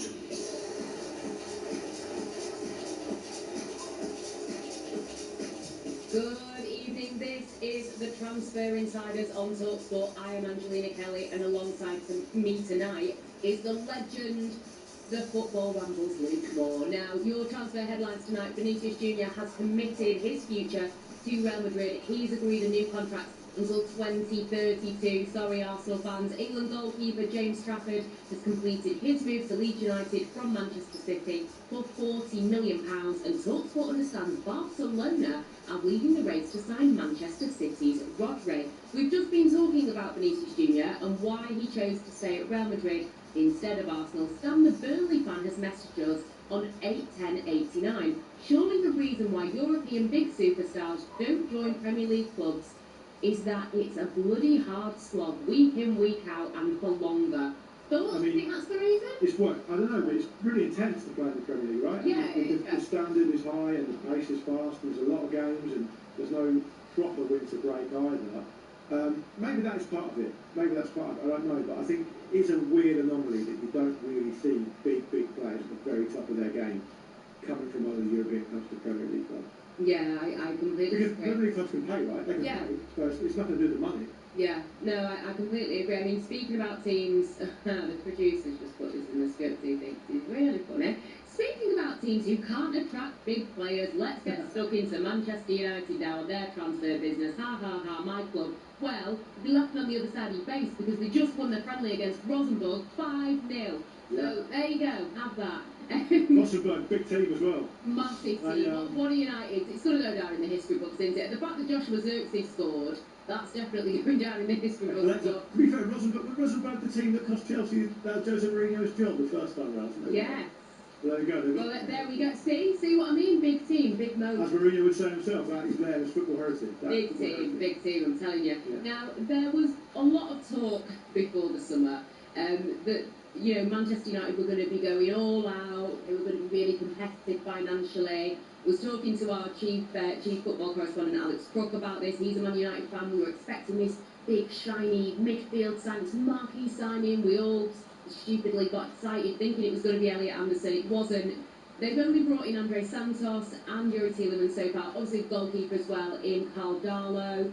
Carlos Baleba might now miss the start of the season with injuries, so he could also be out of the picture. It's a tough one for me, because on one hand you think Manchester United have always got this track record of overpaying for players, being linked to every single name. It's been a lot quieter, and it seems like the transfer business overall seems a lot more measured. We have lost out on players. Fernandes going to Spurs, United didn't want to pay the money, etc. On paper that is smarter, but is this side ready to really compete in the Premier League to get top 4 again? I'm not too sure. As an outsider looking in, are you just laughing at Man United, or...? No. Not whilst I'm here, when I'm out there. No, I was far too frightened of you, to be honest. Yeah. I mean, not where you were, but I think that, well, it typifies Carrick's reign so far, doesn't it? Carrick's reign so far has been one of calm. He's come in, he's calmed the waters. It was a circus. They couldn't move the negative headlines, they couldn't get control of their PR, they couldn't stop their own and making stupid comments. Carrick's come in and the whole thing was calmed down. Yeah. Everyone looked at all the other stuff that was going on, So that's been a positive for them. The reality is, though, that they've not, there's not been a huge challenge for Carrick. I mean, that's really all he was tasked with doing. Of course, they didn't have a huge... Steadying the ship, yeah. One of the extraordinary stats about Man United is that last season they played the absolute minimum amount of games they could have played. So it doesn't really get any quieter for them, quite literally. Yeah. They'll have bigger challenges this season. How Carrick deals with those challenges is going to really signify whether he can stay in the job long term or not. I think it was really difficult to manage Man United. It always has been, especially in a post-Ferguson environment, of course. So Carrick's the man there at the moment, but he's got challenges ahead of him. You said there, I know you didn't mean anything by it, but you said they've only signed Andre Santos and Yuri Tielemans. Yuri Tielemans is a really good Premier League operator. Yeah. I mean, in that area of pitch, it's a great move for them, and for them. That is a great sign. Andre Santos, I haven't seen enough of him, and I understand he was really good at Strasbourg. He's not played a massive amount for Chelsea. It's very difficult to nail a starting position down at Chelsea in that area of the pitch and play every week.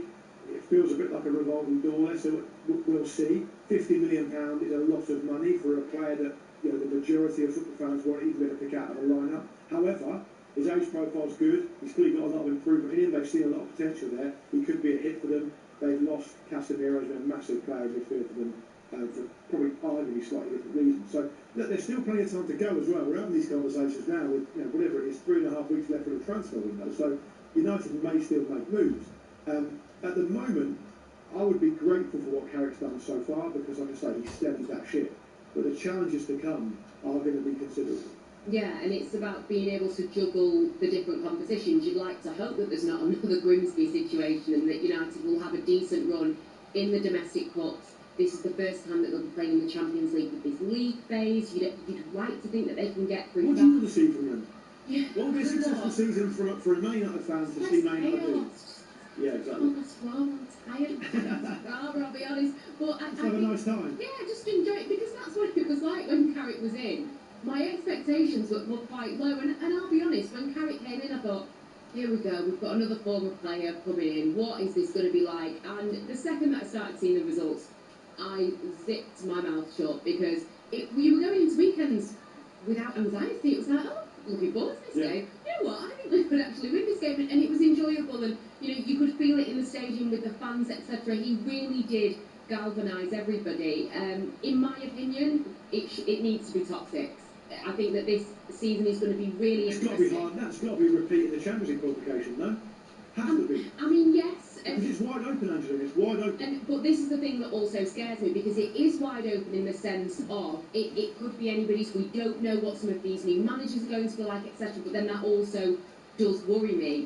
With Chelsea, with Xabi Alonso, they're going to be playing less games than Manchester United. I'm interested to see what happens there. I think if that clicks, it could work really well. We don't know what's going to happen with Manchester City. I think that Arsenal are the favourites for the title, in my personal opinion. Aston Villa, you imagine, will kind of plod along. Not too sure what's going to happen with Newcastle obviously losing Eddie Howe, etc. Spurs, I feel like you can't even look at Spurs until the new year because you've just got no idea what you're going to get there. So in a way, it makes me feel a little bit nervous. Spurs aren't going to be. No, they're not. We know that. We know that. But could they try to permeate that top It would six? be a massive. But they do what Man United did last season. It would be a massive. Yeah, that's fair point. It would be a massive improvement in terms of the points alone. Yeah. Anywhere near it, right? My feeling is that everyone says this about Arsenal, and I get their favourites. I get they were the best team in the league last season.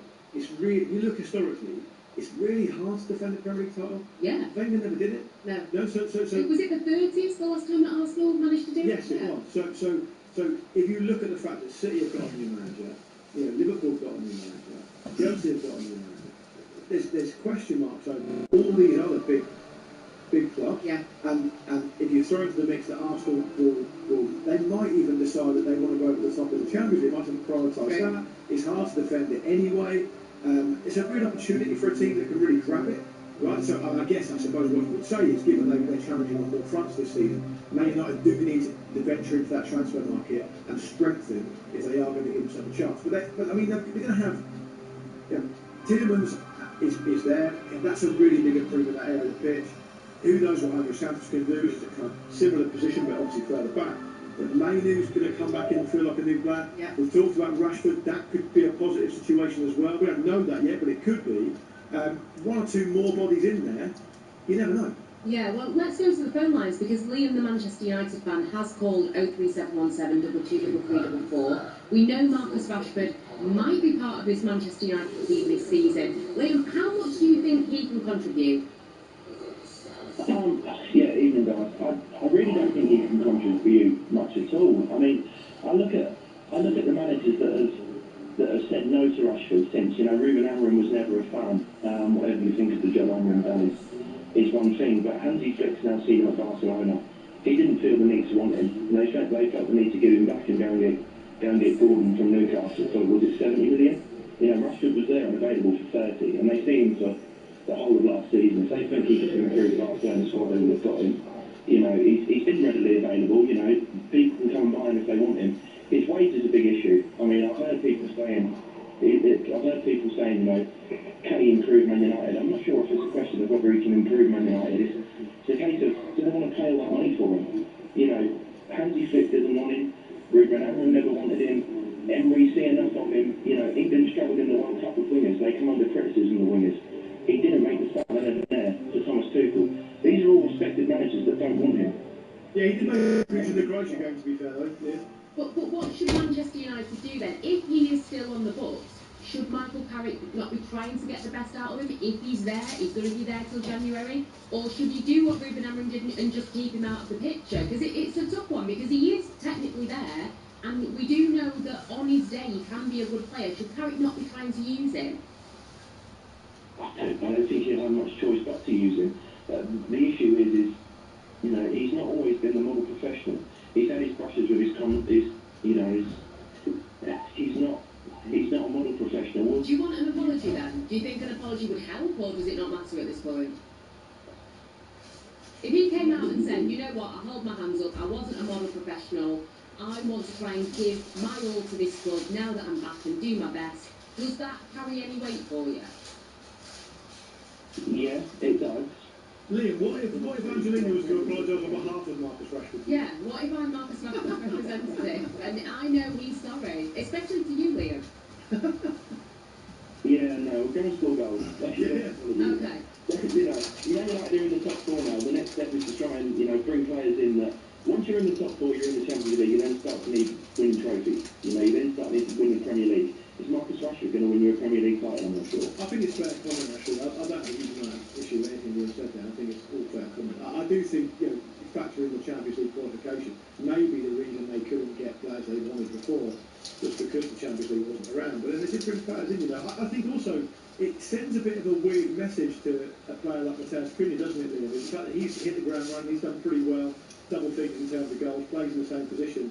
If you're starting to make a big fanfare around Rashford coming back, who hasn't always carried himself with great glory, it does send a bit of a poor message to him as well, doesn't it? Oh, absolutely. There's no way you could start Marcus Rashford in front of Cunha. Not the way. No way. And you're going to have a player on for 150,000 a week sitting on the bench, knowing full well he doesn't really want to be there. You know, they need to try and offload him, in my opinion. It's the best thing for Rashford, and I think it's the best thing for Man United, but Arsenal fans will be disappointed if they link with Vinicius Junior and they end up with Marcus Rashford, I can tell you that. Yeah. But we've seen enough of him. He's no Vinicius, that's for sure. Vinicius can win you a league title, Marcus Rashford can't. I think that's the thing you look out there. Manchester United need to reintroduce players to that squad, not reintroduce, but introduce players to that squad that can now take them from being a top 4 team to a team that can win the title. And we've seen enough of Marcus Rashford. I don't think it's that player. You can take a punt on somebody else on less money a week that's probably going to cost you less money overall, and you can probably get the same performance that Marcus Rashford is going to give you. I mean, the problem is, Liam, is that it's really hard to see where they offload him to, right? Unless he's going to agree to take a big cut in his wages. Yeah, exactly. We're in the same position again where, you know, we might have to loan him out. But he dig his heels in and say, I don't want to go out on loan anymore. I want to know where I stand. In which case, you know, Michael Carrick then, he might have to suck up to him a little bit and try and find a place for him in the squad. But I don't see where there is unless Rashford really decides to get his head down and prove his worth. I mean, could he play number 9? Could he play through the middle? I mean, you know, there was question marks over Sesko last year. If he starts slowly again this year, could he play through the middle? I mean, Mbeumo kind of took that spot last year. I don't see how he gets in the starting 11. And for a player like Rashford that's going to want that, I just could see him causing issues if he's sitting on the bench every week. Yeah, I completely understand where you're coming from there, Liam. Some good points. Thank you very much for your call. Keep your calls coming in 03717 223344. Let's get an update from the Carabao Cup first round at Ashton Gate. But from talkSPORT, for talkSPORT is Ian Abraham. How's it looking, Ian? Just past the half-hour mark, still Bristol City 0, Warsaw 0, but Bristol City is certainly on the front foot and should have had at least 2 goals. First of all, a really good effort by Max Bird, just over the top of volley, stinging volley from about 10 yards out, just over the top of Jed Ward's goal. And then a really good move down the left-hand side as Aaron Presley has a header that's really well saved by Sam Tickle on his Bristol debut. And Presley again from 2 yards out, and again Tickle makes the save, and suddenly Walsall comes to life with 3 chances inside about 10 seconds. Sam Tickle getting all the congratulations. Really good saves from close range as well. Former Wigan goalkeeper Simon in the summer here. The other tells I'm going to tell you about Jed Ward produced a really good save from, Jed Wallace produced a good save from Jed Ward at the other end. But Sam Tickle has just kept Bristol City level on terms with Walsall here. It's the championship side, Bristol City 0, Walsall League 2 0. Thank you very much for that, Ian. We've got live commentary from the Carabao Cup first round tomorrow night here on talkSPORT. It's Middlesbrough against Wrexham, live from the Riverside. Join Ollie Flink from 7 p.m. for all of the build-up. This is the Transfer Insiders on talkSPORT. Angelina Kelly and Luke Moore with you until 10 p.m. Up next, we will be heading to North London to chat all things Tottenham Hotspur. Have you had your fill of filling up at the pump? Switch to a Verizon electric van and you can save up to around £2 grand a year on fuel versus diesel. And with the Verizon SV, you'll save an extra £10,000 when you buy before the end of September. Ditch the diesel, embrace electric, start saving. Visit verizonauto.co.uk. All electric, built for business. Offer on retail orders only, T's and C's apply. Fuel saving based on 12,000 miles per year in a Verizon SV L1H1 82 kilowatt-hour. See website retail. Sensational summer savings have arrived at Berry. Save up to 40% on fashion and accessories, including designer sunglasses from Ray-Ban, Coach and Tom Ford. Perfect for sunset, summer escape. Plus save up to 40% on Birkenstock sandals. And when you spend £75 or more, you'll get free home delivery. Plus more time to pay with Berry Pay. Shop Berry today. Free delivery amounts to £75 or more, excludes large goods. Delivery of Wednesday, 1st of August. Sale ends 12th of August. Welcome to the Money Supermarket Training Academy, where we put our new recruits through their paces, training them to be their very best at saving the nation money, turning them into deal-finding hotshots, and teaching them how to come up with fantastic rewards for our customers. Is this the Money Supermarket Training Academy? Absolutely. Come in! Money Supermarket, where better off begins? Download the app today. Rewards include prepaid MasterCard, qualifying purchase with logged in account, 18 plus UK only. See site for T's and C's. The Scottish Premiership is up and running, and this weekend Kilmarnock hosts Celtic at Rugby Park. And as usual, talkSPORT by the Glorious sizzling Sunday broadcast super boost for you. Kilmarnock versus Celtic, both teams to score. Current price 8 to 13. Broadcast super boosted price evens. For this and more red hot odds and offers, visit talksportbet.com. TalkSPORT blazing broadcaster. Bring it on, bookie. Offer available from 7 p.m. this Saturday. Terms and conditions on the play. 18 plus. Gambleware.org. Okay, here we go.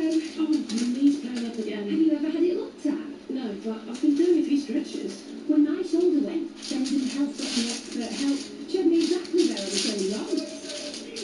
Don't let Legal slow your stride. Access physiotherapy and much more for less than £16 per person per month. Search Bendon Health. Fee reviewed periodically. T's and C's apply. Sometimes there is apply for some services, including physio. UK only. Visit bennington.co.uk. Horsey and Jacobs every weekday afternoon from 1 on talkSPORT with Tool Station. First stop, Tool Station. Drilling down all the big sporting stories of the day and delivering a cutting-edge catalogue of big-name guests, including all the latest news, some outrageous views, and a trailer load of laughs. Don't miss the nation's favourite sporting lunch with the legendary Horsey and Jacobs. Weekday afternoons from 1 on talkSPORT with Tool Station. First stop, Tool Station.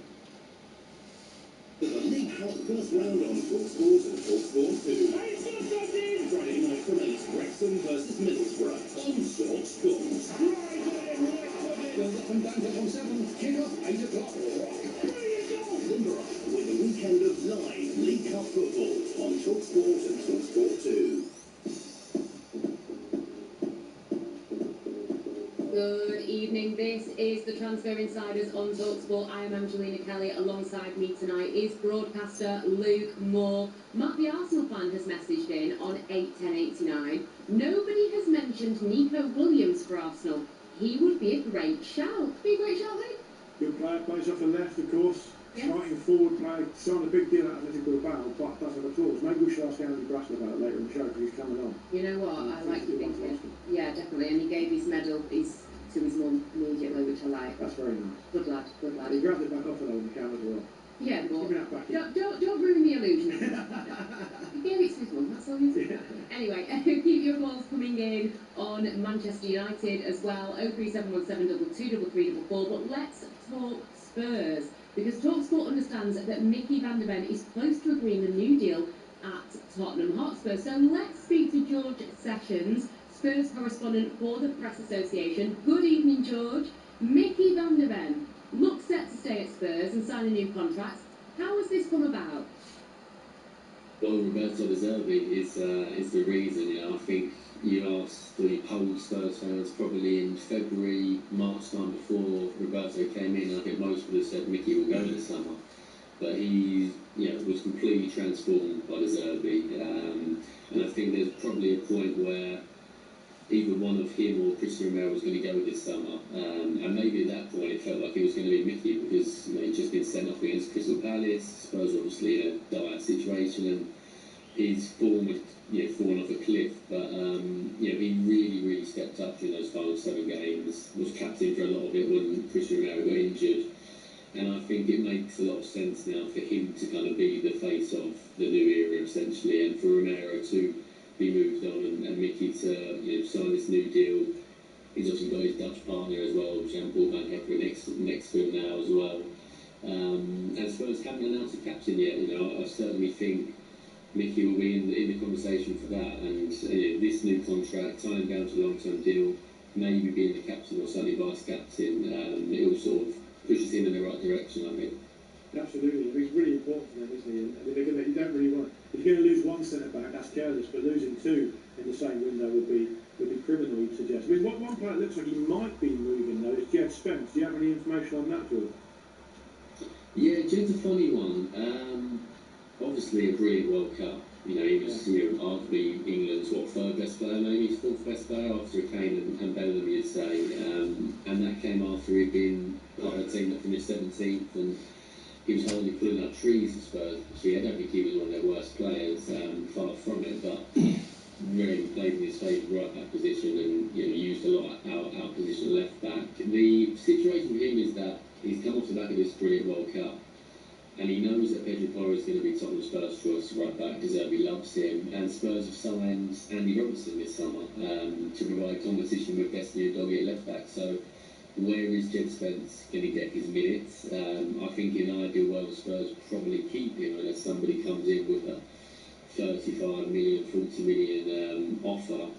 But at the same time, he is a sellable asset. He's going to want to play minutes. And Liverpool have been mentioned, haven't they? I certainly think that's one to keep an eye on with Jet, because the game time is not there, and he's going to want to kick on, understandably, after an excellent time in America. I'll tell you where I think he would get minutes. It's Manchester United. I think that he would be an excellent replacement for Luke Shaw. And no disrespect to Luke, because he had a great season last season, but it was with a comfortable amount of games, shall we say, and I think him coming in as a fullback at Manchester United, maybe it's just wishful thinking from me, having seen him live at the World Cup, I was really impressed. I think that that would be wonderful for Manchester United. A girl can dream, hey, but I wanted to ask you, George, in general, what have you made of Roberto De Zerbi so far with his time at Spurs?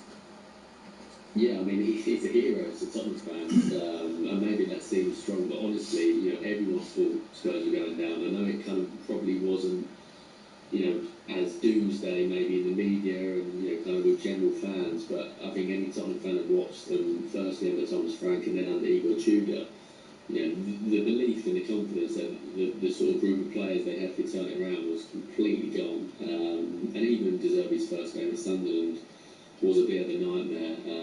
Bad injury, deflected goal, another defeat. You know, I think Spurs had gone 15 matches at that point, but I went maybe 14 in the Premier League. And De Zerbi really was the one that rescued it. You know, he deserves all the credit for that.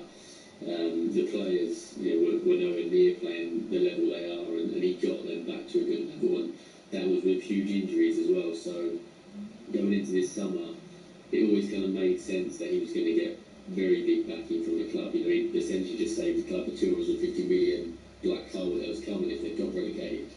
So he was going to be given the keys to get the players he wanted and to reshape the squad as he needs. And you know, you've seen that really in every position other than forward.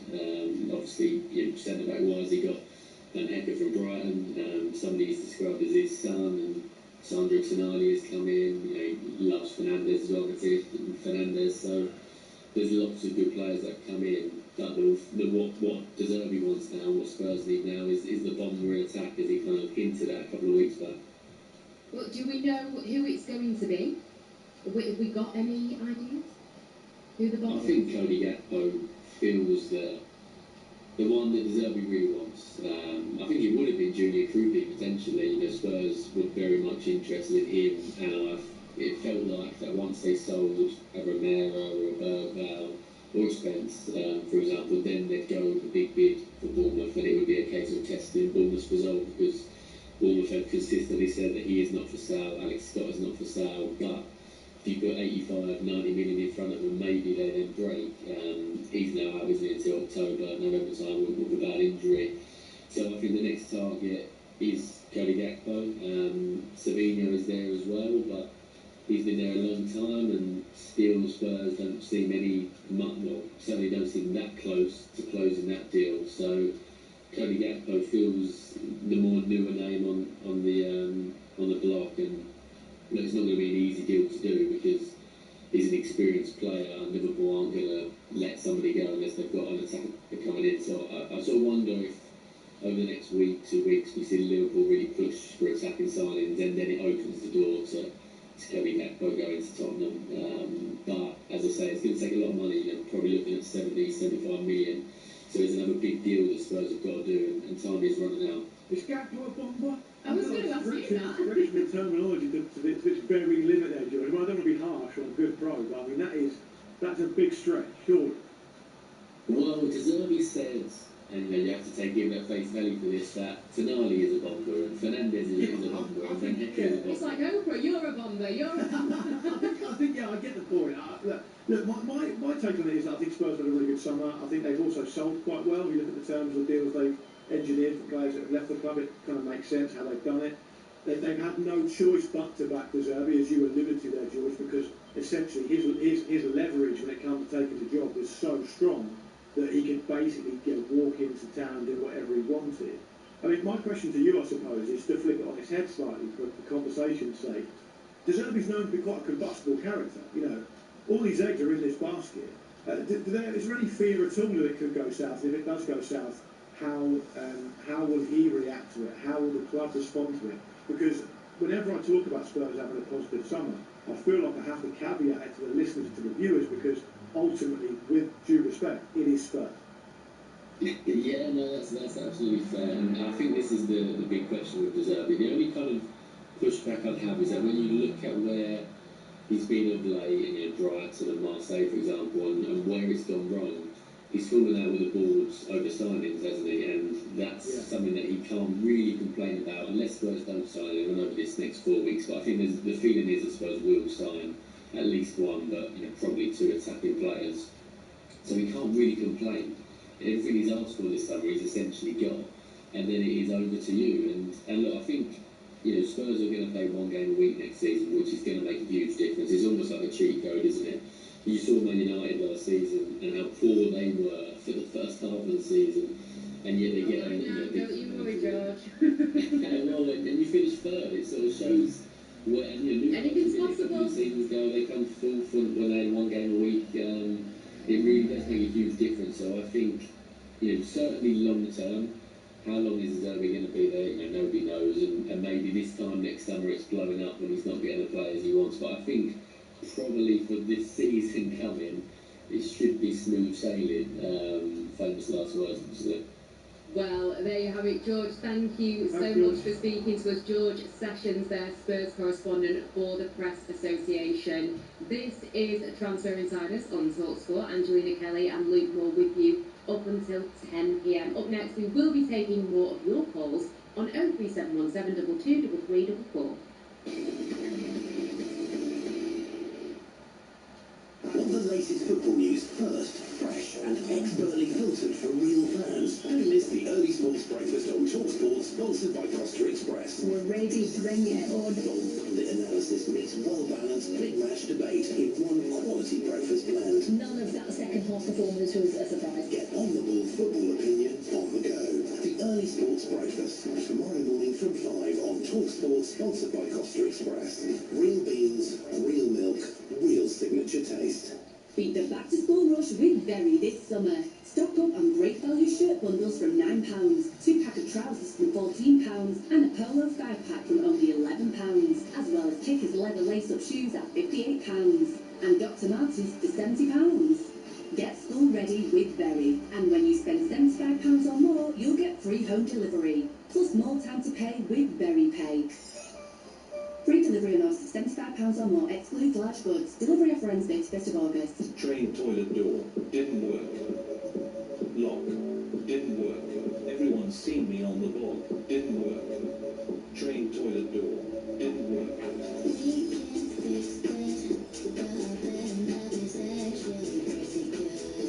Bet £10. Get £30 in free bets with Midnight.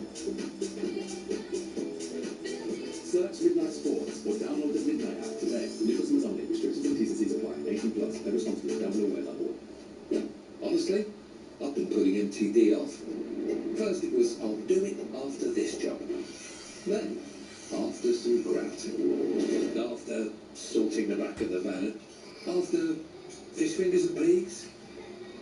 And then I thought, no, just get it done. Get MTD done simply with Sage for free. Just connect to your bank, we'll sort your transactions, then submit your update to HMRC. Search Sage MTD. When you're growing a small business, whether you've built a team of 20 or you're a one-man band, you need someone who understands the ins and outs. With an HSBC small business banking account, you'll have access to our business specialists, in person and virtually, as well as no monthly account fee, because whatever your small business looks like, we're proud to support you. Search HSBC Small Business Banking Account to get started.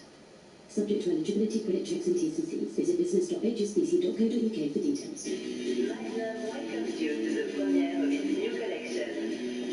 Introducing their latest signature design. New Magnum La Pistache, covered in a newly crafted pistachio shell. And New Magnum La Pêche with a vibrant peach shell. Both pieces crafted to reveal a velvety gelato core and beautifully finished with Magnum's thick cracking chocolate. Designed for pleasure. He's back. New start, new season, new Alan Brazil. Yes, John for all. Children, John. God help us. Get on. Radio's legendary Clyde-filled colossus of conflicts and club talk is recommissioned and ready for liftoff. Yes. People, Brazil is back on Sports Breakfast. The outlaw, Alan Brazil.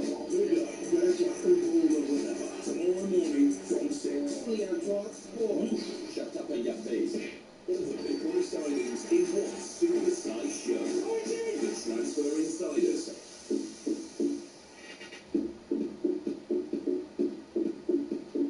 Good evening. This is the Transfer Insiders on talkSPORT. I'm Angelina Kelly, and alongside me tonight is the legend. Stop saying that. I'm going to keep saying it, I don't care. The new season is underway tonight. The first match of the 2026-27 season has just hit half-time. It's in the Carabao Cup first round at Ashton Gate, and Ian Abrahams is there for talkSPORT. And Championship, Bristol City 0, Second Division League 2, Walsall 0. No goals in the first half, but so much action. A really watchable half. Both goalkeepers need to take a bow. Sam Tickle produced a fantastic quadruple save within about 10 seconds. Two of them from close range from Aaron Presley to make sure that Bristol City didn't concede. While at the other end, Jed Ward on his debut for Walsall has kept out, amongst others, Nolan Tully, the new signing for Bristol City, from close range as well. It looked like odds on that he was going to score. Jed Wallace had a couple of efforts, stunning the goalkeeper's palms as well, as indeed did Max Bird and Jason Knight. A very, very watchable first half, but we are still waiting for the opening goal of the season. I'm sure it will come soon. Half-time though at Ashton Gate, Bristol City 0, Walsall 0. Thank you, Ian. And Middlesbrough against Wrexham in the Carabao Cup is live on talkSPORT tomorrow night. Yes, the season is back. We have been talking about Manchester United and their expectations this season. Ollie, the United fan, has texted in on 81089, and Ollie has said top 4 and a domestic trophy, plus a decent run in Europe this season, or it's a failure. Still need another midfielder, centre-back and full-backs to challenge on all fronts. Rashford is a no for me. Burnt too many bridges with his disrespect these last 2 years. I mean, I love the idea of top 4, domestic trophy and a decent run in Europe, but as you then said, Ollie, we need a couple of things in order for that to happen, because I don't think that we can put it all on Harry Maguire and Lisandro Martinez, who gets injured every 2 minutes when it comes to the defence. Full backs he mentioned. I mean, what about this? Rashford comes back, says, clean slate, I'll play centre back. What can he Two birds with one stone. Two birds with one stone. But in this scenario, can he play centre back, or is he just going to go back there and just give it his all and see what happens? I didn't see him try. Yeah, if we can get some clarification on it. Has anyone ever seen Marcus Rashford play centre back? I don't think I have, but you know what? We're looking to figure things out. We're moving pieces around. You're going to get some value for those wages. Exactly. Right. You know what? Maybe he should now be training to become a centre back. We've got him. He's getting loads of money. Rashford, this is the new job now. You're going centre back with Harry Maguire. Get used to it. But let's go back to the phone lines now. Jay, the Manchester United fan, has called us on 03717 223344. Jay, how are you feeling about United's season? Well, in all honesty, I think the season this year is make or break for Michael Carrick, first and foremost. I mean, he had a great run. He inherited a squad that was, let's be honest, broken under Ruben Amorim, and all he took to make it better was playing players in the positions that he needed playing, believe it or not. That's all he took. I mean, in terms of Rashford, I don't see a downside, and I know that might be an unpopular opinion in United groups, especially the fans, obviously. But he's proven. I mean, I was only young when he broke through. I'm only 22 now, so it was a fair amount of years ago that he did come through now. But when I saw him first and foremost, that match against Arsenal, when he came through and scored those goals, he was a wonder kid. Everybody thought he was a wonder kid. And he's proven since then. He's a big game player. He's rapid. He can take defenders on. And the only thing that knocked him was confidence and tactics that didn't suit him. And I think Michael Carrick will change that for him. And I think that the positional challenge for Cunha as well, it's only going to be good for both of them, because it's going to challenge them to train better, play better, and whoever plays the best gets the play. That's as simple as it is for me. Yeah, the problem is though, if Marcus Rashford doesn't play, he doesn't like it very much. A wonder kid is a wonder kid, but Marcus is now 28 years old, right? And he's had his fair share of issues that have been shown across multiple seasons, right? So, and I think the return has been relative. I appreciate he did okay at Barcelona, but as the previous caller said, Barcelona didn't want to take a chance on him. And apart from that, it's been relatively thin rule. I think you have to go back to 22-23 when he had that really good goal scoring season for any kind of meaningful, consistent contribution. So for me, it just feels like if he is going to come back, Carrick is within his rights to say that Cunha's my guy. I appreciate they're going to be playing on multiple fronts this season. It's going to be a bigger challenge to cover off because, as we've already said, as you've said as well, all he's got to do really, Carrick, when he comes in is just make it a bit more calm, play players in the right position. Totally agree with that. The challenges are different now, and it's whether they can afford the gamble of Marcus Rashford and whether it's diminishing returns from him, I think. What do you think, Andrew? Yeah, I understand where you're coming from with that one. It's a tough one because if he's at the club, what are you going to do with him? But I agree with Jay that maybe having Cunha there could be a little bit competitive. But I want Cunha to be starting over Marcus Rashford, if I'm being completely honest. So it's where does he really fit? Yeah, he could maybe play through the middle if Šeško needed a break, but we've seen Cunha and Mbeumo be able to do that and step up to the plate. So it's very, very difficult because we don't know what goes on behind the scenes with footballers, but what we have seen hasn't been great. I mean, Jay, do you think if there was an apology of some sort, do you think that would ease fans? Do you think he has to do anything like that? I honestly, I don't think he has to apologise. And again, I know that might be like why does he not need to apologise? I think the best apology he could give me, as somebody who really grew up watching and supporting him, is to come back, put his all into playing for the badge. Like we've been trying to buy, we want players who want to come and play for the badge. Marcus Rashford, he's a born and raised Manchester United player. I mean, in terms of that, for me, I feel like the point of obviously, we are going to be fighting on multiple fronts this season. We're instantaneously back in the Carabao Cup, we're back in the FA Cup, we've got Premier League, we've also got the Champions League as well. If we go deep in all of those cup competitions and also want a good run in the Premier League, we are going to have positional rotation. I mean, if you look at the other side of Manchester, as much as I don't like them, City, the positional rotation options that they've got, the squad depth that they've got, is what allows them to perform so highly. So if Carrick, as an ex-Manchester United, I would argue, legend, gets Marcus Rashford on board, so even saying that, look, Cunha is going to be our number one guy, but if you can push him out of that, number one, and by performing well, training well, proving that you're worth the wages, worth the time and effort, I don't see that as a bad thing. I think squad depth is a plus. I think the fact that he's very athletic, he's very physical, he's very fast, I think that's great as well. He's versatile, he can play left wing, centre forward, occasionally on the right, tactical flexibility. And he's a homegrown player. I think he deserves a second chance.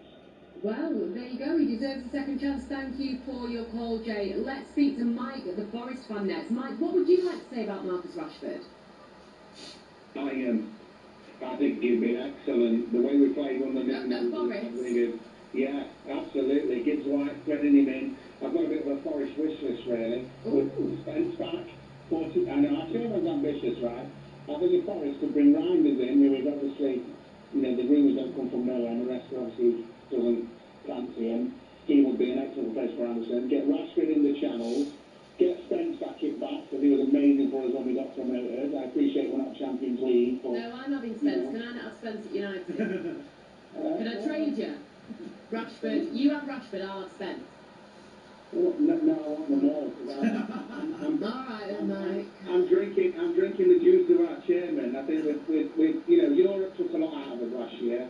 And I think that injury to Gibbs White, we maybe could have, Villa was a tough game away. But I think we can rebuild. We've kept Gibbs White. I understand the Anderson price. But I think Gibbs White threading Rashford in, and Rashford to play up top when Woods had an injury-prone season. And I think, and I also out of London.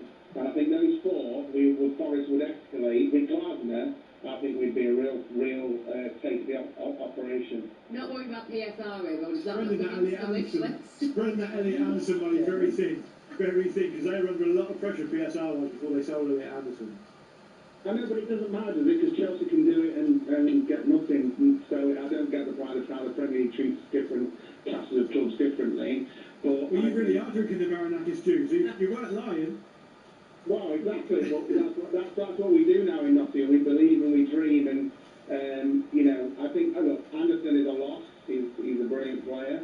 But I think if we can replace him with the quality of Reinders, which would have been a dream, 2 years ago, let alone any longer, and players like Gibbs, I think Gibbs like to flourish with somebody like Rashford.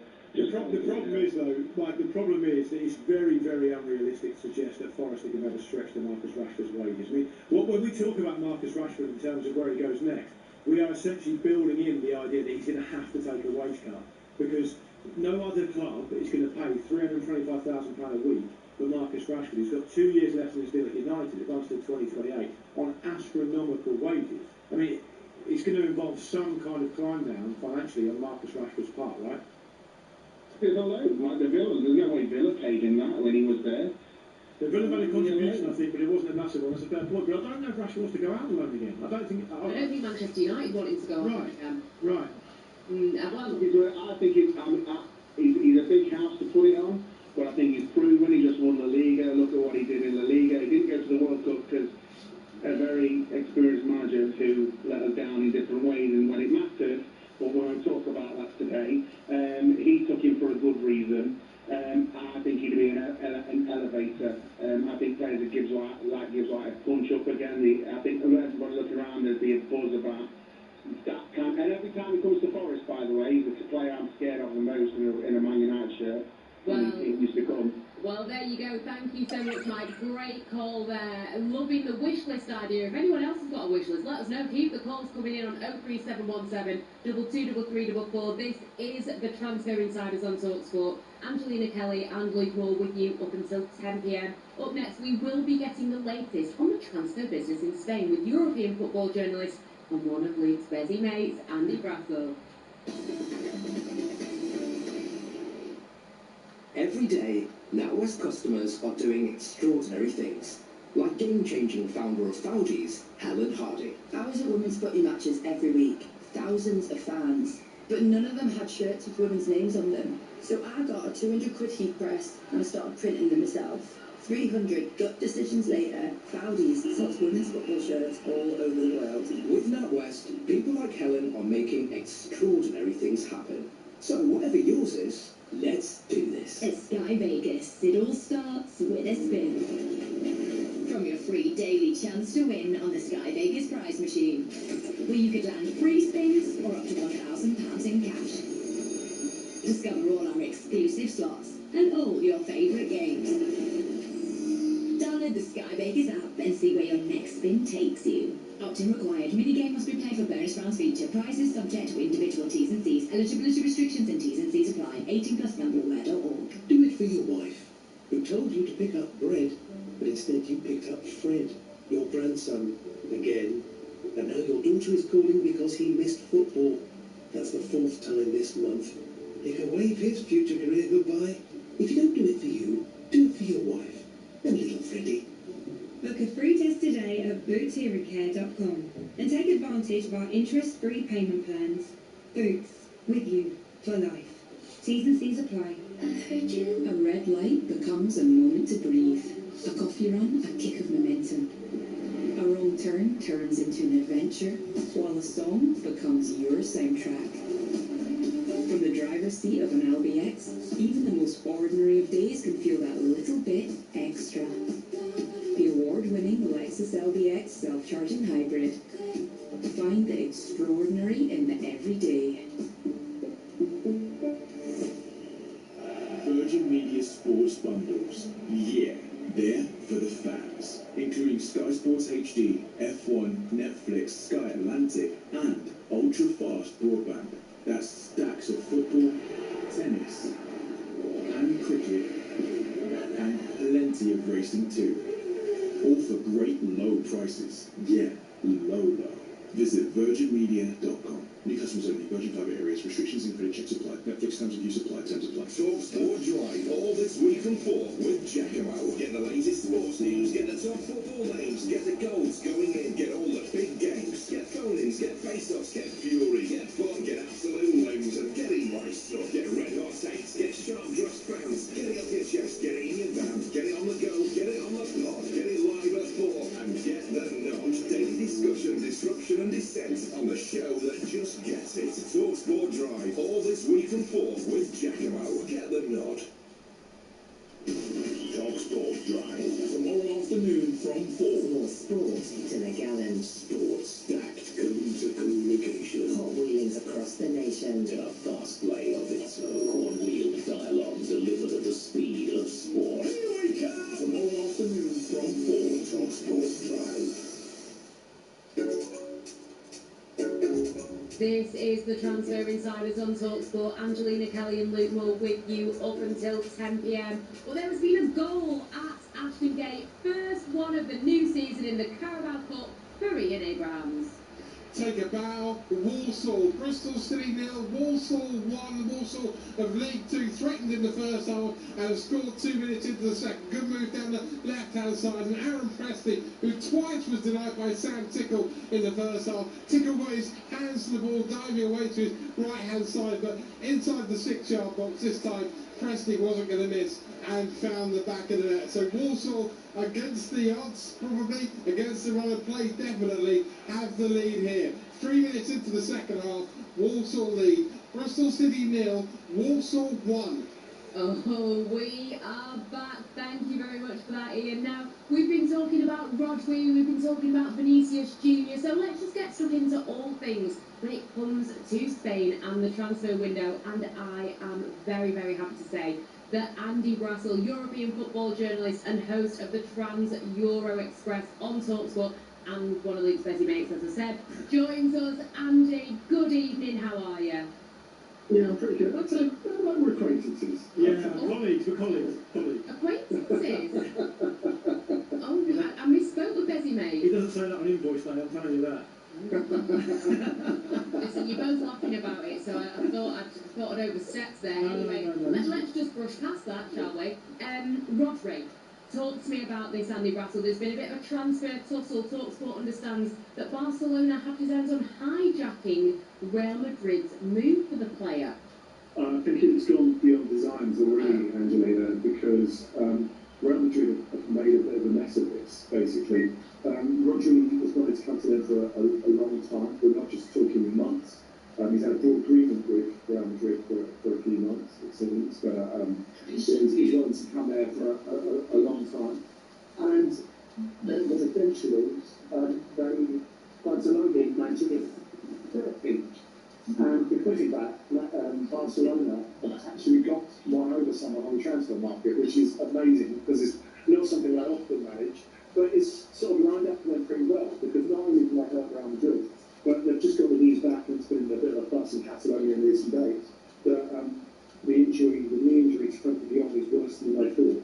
It looks like he could be out for up to 4 months. So he steps in, slots in perfectly. I think on a stylistic level, he suits Barcelona much better anyway. But quite how Jose Mourinho digests this, I'm really interested to see. Yeah, I mean, I'm sure he's not taking it with his usual kind of magnanimity, I expect. I was going to say, do we reckon something's getting thrown across the room? Yeah, I think at the minimum. Andy, we've been talking a lot today about Vinny Jr. signing this new contract at Real Madrid, and as a result, the conversation moved on to kind of options for Arsenal in that area of the pitch. And then we had an Arsenal fan text in suggesting Athletic Bilbao's Nico Williams, which I haven't seen mentioned at all, but I looked it up, and he's got a long-term contract at Athletic, but he's got a clause in there as well. Is there any talk at all that Nico Williams at any point would leave Athletic for someone like Arsenal? Not at the moment, and you know what, I don't think it's form justified, I believe. Right. He wasn't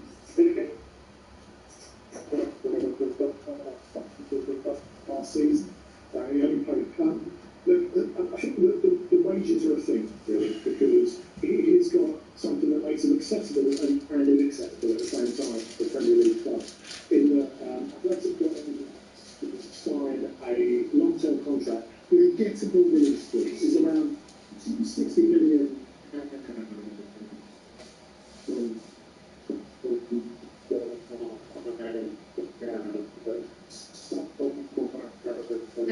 I think we might have to try and get Andy back there. Your busy mate's turned into a bit of a, or your acquaintance has turned into a bit of a robot then. He's so upset that you refer to him as my best mate. He threw himself down the well. He's had enough, hasn't he? I mean, interesting to hear all that. Interesting that when it comes to Rodri, you know, and that Barcelona have potentially got one over on Real Madrid.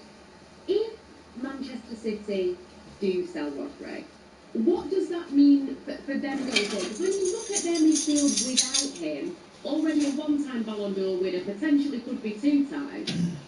Just makes you look a bit weak. It's massive. It's absolutely huge. You know, if you take any club in the top flight in this country and say we're going to remove not just your best player, because people have a conversation about Haaland, fine, but Rodri is the best player in that position in the world, and it's not even really debatable.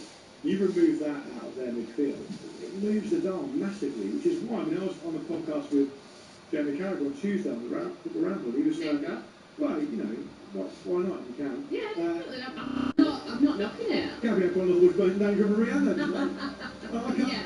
You know what? You can for the rest of the show, I want you to name drop as many people as possible. At least my conversation with Jamie Carragher actually existed. Wasn't just one way. Exactly. He was saying that Man City should be, you know, busting their gut to keep Rodri for another year. And I agree with him. You say to him, yes, you can go to Real Madrid. Your contract's up next year. Give us one more year, and off you go. Make your deal, get it done. But one more year you with us, because they've already lost their manager. So to lose your manager and lose a key part of your midfield, to say the least, just seems careless, right? It's very, very bad timing at the very least. So it moves the dial massively. Having said that, it does look like he's going to go. I mean, it looks like he's told me what he's going to stay one way or another, isn't he? I mean, like I also wonder what all this means with Elliot Anderson, because he's a wonderful player, but there are no guarantees that he is going to hit the ground running at Manchester City, and I think that's another reason why they should be trying to keep Rodri, to make his transition into the club a little easier, in that he's playing with Rodri. He's not having expectations on his shoulders of there's quite some, you know, big shoes to fill in this midfield. Working with Rodri would surely make it a little bit easier for him, and to not have that, it's a lot of pressure, isn't it? Would you like to, rather than be sitting here with me, would you like to be broadcasting next to the best broadcaster in the world? Would that make it easier for you? I think it would. What do you mean that's not you? Who would it be? That's very generous. Thank you so much.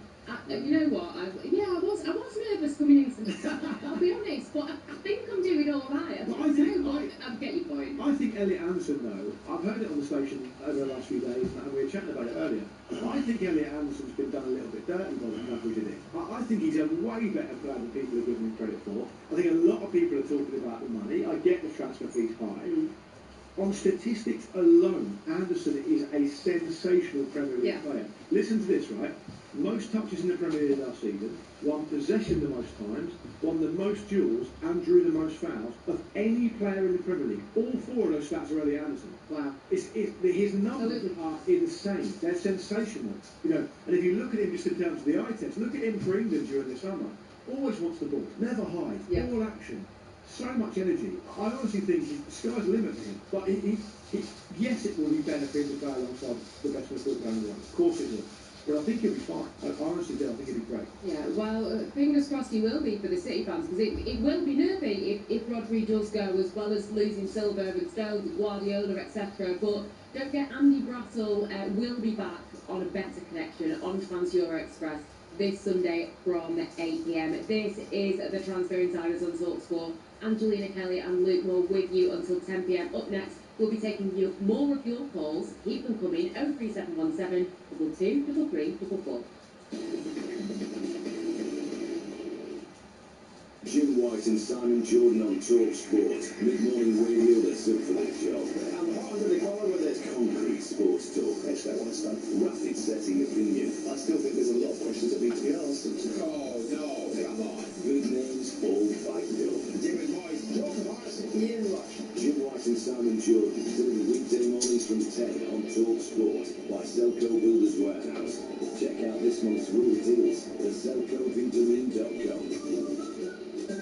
Sensational summer savings have arrived at Berry. Save up to 40% on fashion and accessories, including designer sunglasses from Ray-Ban, Coach and Tom Ford. Perfect for sun-soaked summer escapes. Plus save up to 40% on Birkenstock sandals. And when you spend £75 or more, you'll get free home delivery. Plus more time to pay with Berry Pay. Shop Berry today.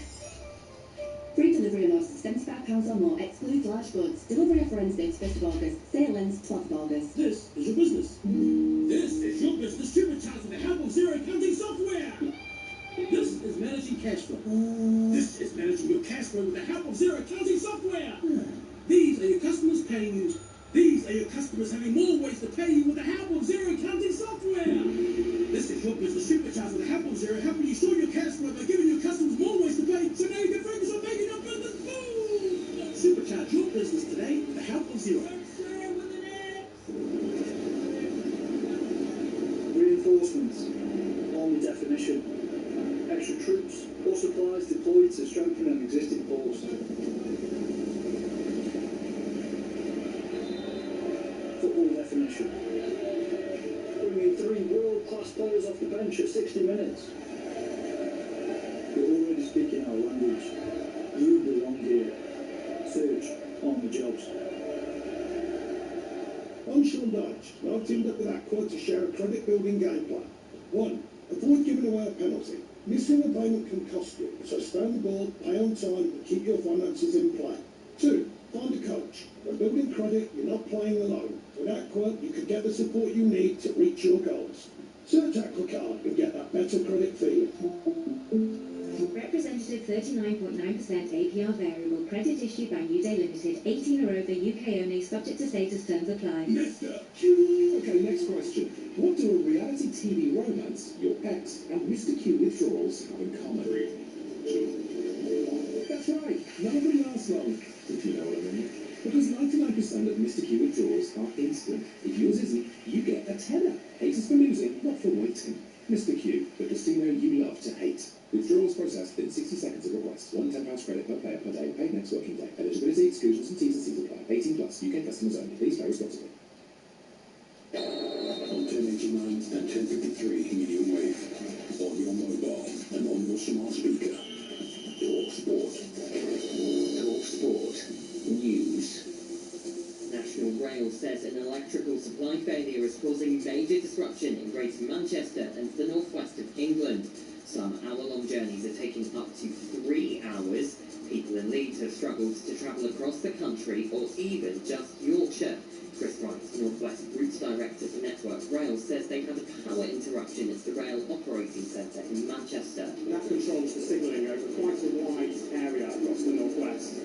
That's caused the signalling to revert into a safe state that brought trains to a stand.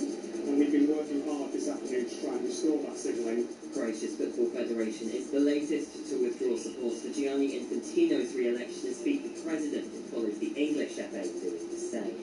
A farmer who murdered his lodger dismembered his body and hid the remains in a concrete-filled barrel has been jailed for life with a minimum of 35 years. The 73-year-old was convicted last month of killing Richard Dyson, who went missing in Barnsley in 2019. Detective Constable Fiona Bowling read a statement on behalf of the victim's family. He was a dad, a brother, a friend, an uncle, and a man with so much love to give. The pain of losing Richard is unbearable, and the way he was taken makes the pain even harder to carry. It was cruel and heartless, and we will carry that grief for the rest of our lives. The suspect's being held in prison while Greek authorities work out how a Scottish aid worker died in Athens. 38-year-old Elizabeth Jane Ross's body was found in a suitcase nearly 3 weeks ago. The government won't intervene in one of the biggest media deals in history, Paramount's £81 billion takeover of Warner Brothers Discovery. It's promised to keep the news brands it's buying editorially separate.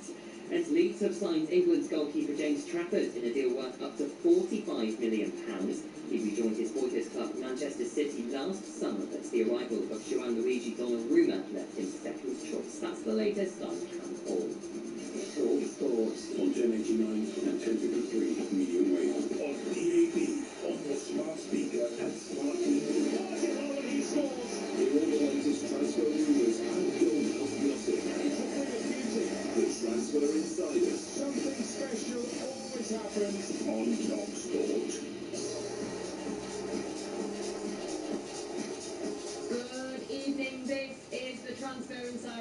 from talkSPORT. I am Angelina Kelly, and alongside me tonight is the Football Ramble's Luke Moore. Your transfer headlines tonight. Vinicius Jr. has committed his future to Real Madrid. He's agreed a new contract until 2032. Sorry, Arsenal fans. England goalkeeper James Trafford has completed his move to Leeds United from Manchester City for £40 million. And talkSPORT understands Barcelona are leading the race to sign Manchester City's Rodri. Toomey, the Leeds fan, has been in touch. He's texted on 81089. And he's called us out. I don't know if I'm having this. Toomey said, stop talking about top 6 clubs on every show. If you want more viewers, there are more Premier League clubs to talk about. I mean, I did talk about James Trafford. I just mentioned it then. I talked about it at the top of the show. If you weren't listening to me, then I'm sorry. But you know what? I'll take the feedback on board. That's absolutely fine. Let's do Portsmouth for the next hour then. Yeah. That's the team I support. I'm happy to do that. Right, we'll do that. Well, I've got one or two... No, we're not doing that. No, absolutely. Yeah, I've got a quarter past allegedly, so stay tuned. But, we need to make sure the tune is all right here. Yeah. So, Rafael has been linked to Arsenal, Manchester United, and Leeds United. There we go. I mean, what's happened to him? It sounds like Leeds, weren't interested at one point, but what are you thinking about this? I think he wants to leave AC Milan, and as far as we know, because we talked about it on the transfer side last week, he's been farmed around to different clubs and no one's kind of bit on him. No one has really decided to go for him. And even Leeds United, I don't even have to because Leeds are terrible or anything like that, but he's not found the landing spot yet, even though Milan seems to be desperate to kind of offload it. And we've also got reports about Liam Delap, also linked with Leeds United as well as Everton. It's not worked at Chelsea. Could maybe do a job for either of those teams? It's a funny one, Delap, isn't it? Because, he scored, did he score pre-season? He had a chance for 2 pre-season. He was playing in pre-season for Chelsea anyway this week. And, it looked like during his time at Ipswich, he might be the natural successor to Harry Kane for England, right? Because he can do a bit of everything. On paper. Yeah, of course. I think United dodged a bit of a bullet that day. Well, yeah, but it's easy to be an expert in retrospect, right? He looked like a good player. He got his big move. It's not worked out for him so far. He's not really had an impact at all at Chelsea just yet. And maybe he does need to go somewhere where he can play a lot more. I personally wouldn't judge a player for not being able to succeed at Chelsea. If I've been able to dig at Chelsea, there's a lot of upheaval there, a lot of comings and goings. It's very difficult to make an argument they're ever really settled, particularly in recent years. So I wouldn't judge them the same way I wouldn't judge a manager for not succeeding at Chelsea. I just think it's difficult to do so in that environment. But would a move to a Leeds United or an Everton be good for him? Well, I think it would, because I think he'd play. And if he plays, he's got a chance to show what he can do. It hasn't worked for him at Chelsea so far, and I absolutely agree with that. Only one player that I will have a bit of a dig at for not doing well at Chelsea, and that's Alejandro Garnacho, because it's Alejandro Garnacho, and he really upset me. Yeah. I'm at Manchester United. You can't really find me. I'd love to get a phone. I'd love to get a text or a phone call from someone here who likes Alejandro Garnacho. Yeah, who likes Alejandro Garnacho? He's probably the most hated on player in the country. Well, you know what? Give us a call on 03717 223344. Do you like Alejandro Garnacho? Are you a Manchester United fan who always, thought there was something there? You're upset that Come and defend him. I mean, Chelsea fans, are there some of you that like Alejandro Garnacho? Aston Villa fans, are you excited to have Alejandro Garnacho? Let us know. But we'll go back to the phone lines because Liam, the Manchester United fan, has called us on 03717 223344. Liam, how are you feeling about Manchester United summer? And also, Alejandro Garnacho, fan or not? He's a fantastic player. Your thumbs up for you want Garnacho back? What do you mean? I'm joking. Liam, you had me there. I'll tell you what, that was some brilliant acting there. Please. You stressed me out there. That was great. But yeah, so we're thumbs down on Garnacho, just to confirm. Excellent, yeah. Thank you. Right, carry on. All I want to say is the only player, to be fair, Marcus Rashford. If he stays in Man United, it would be like a new signing. Do you think that he'll be able to turn it on for United? He needs to stay. With Carrick as well, I mean, the thought that we're moving Amorim, let's not talk about it. Tell you, this is not Michael Carrick who knows the club inside out. Marcus Rashford. we'll build the business. Where do you sit with him needing to take accountability for things, needing to perhaps say that he's sorry, address the fans? Does he just need to do it on the pitch, or would you like to hear from him? It does the talking on the pitch for me. Yeah. If he comes in and scores 15 goals this season, that's 10 assists. That's his apology right there. That's apology for me. But if Michael Carrick can get him firing, he will get him wanting to play for Man United again. 100%.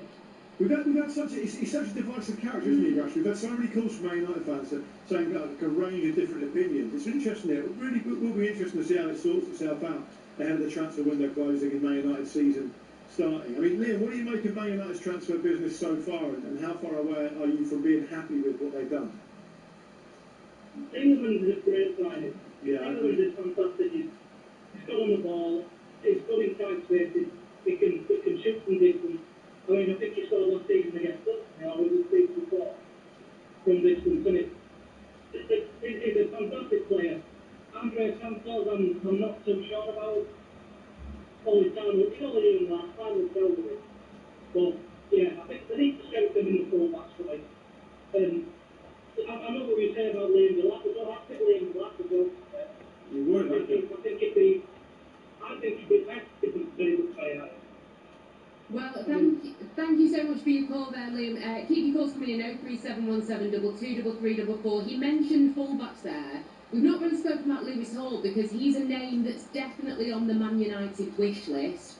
But with the amount of outgoings at Newcastle United, reportedly, how much Lewis Hall would cost as well, it's becoming a difficult one for Manchester United. But do you think that they need to go old school like Sir Alex Ferguson would do and just figure out a way to get Lewis Hall?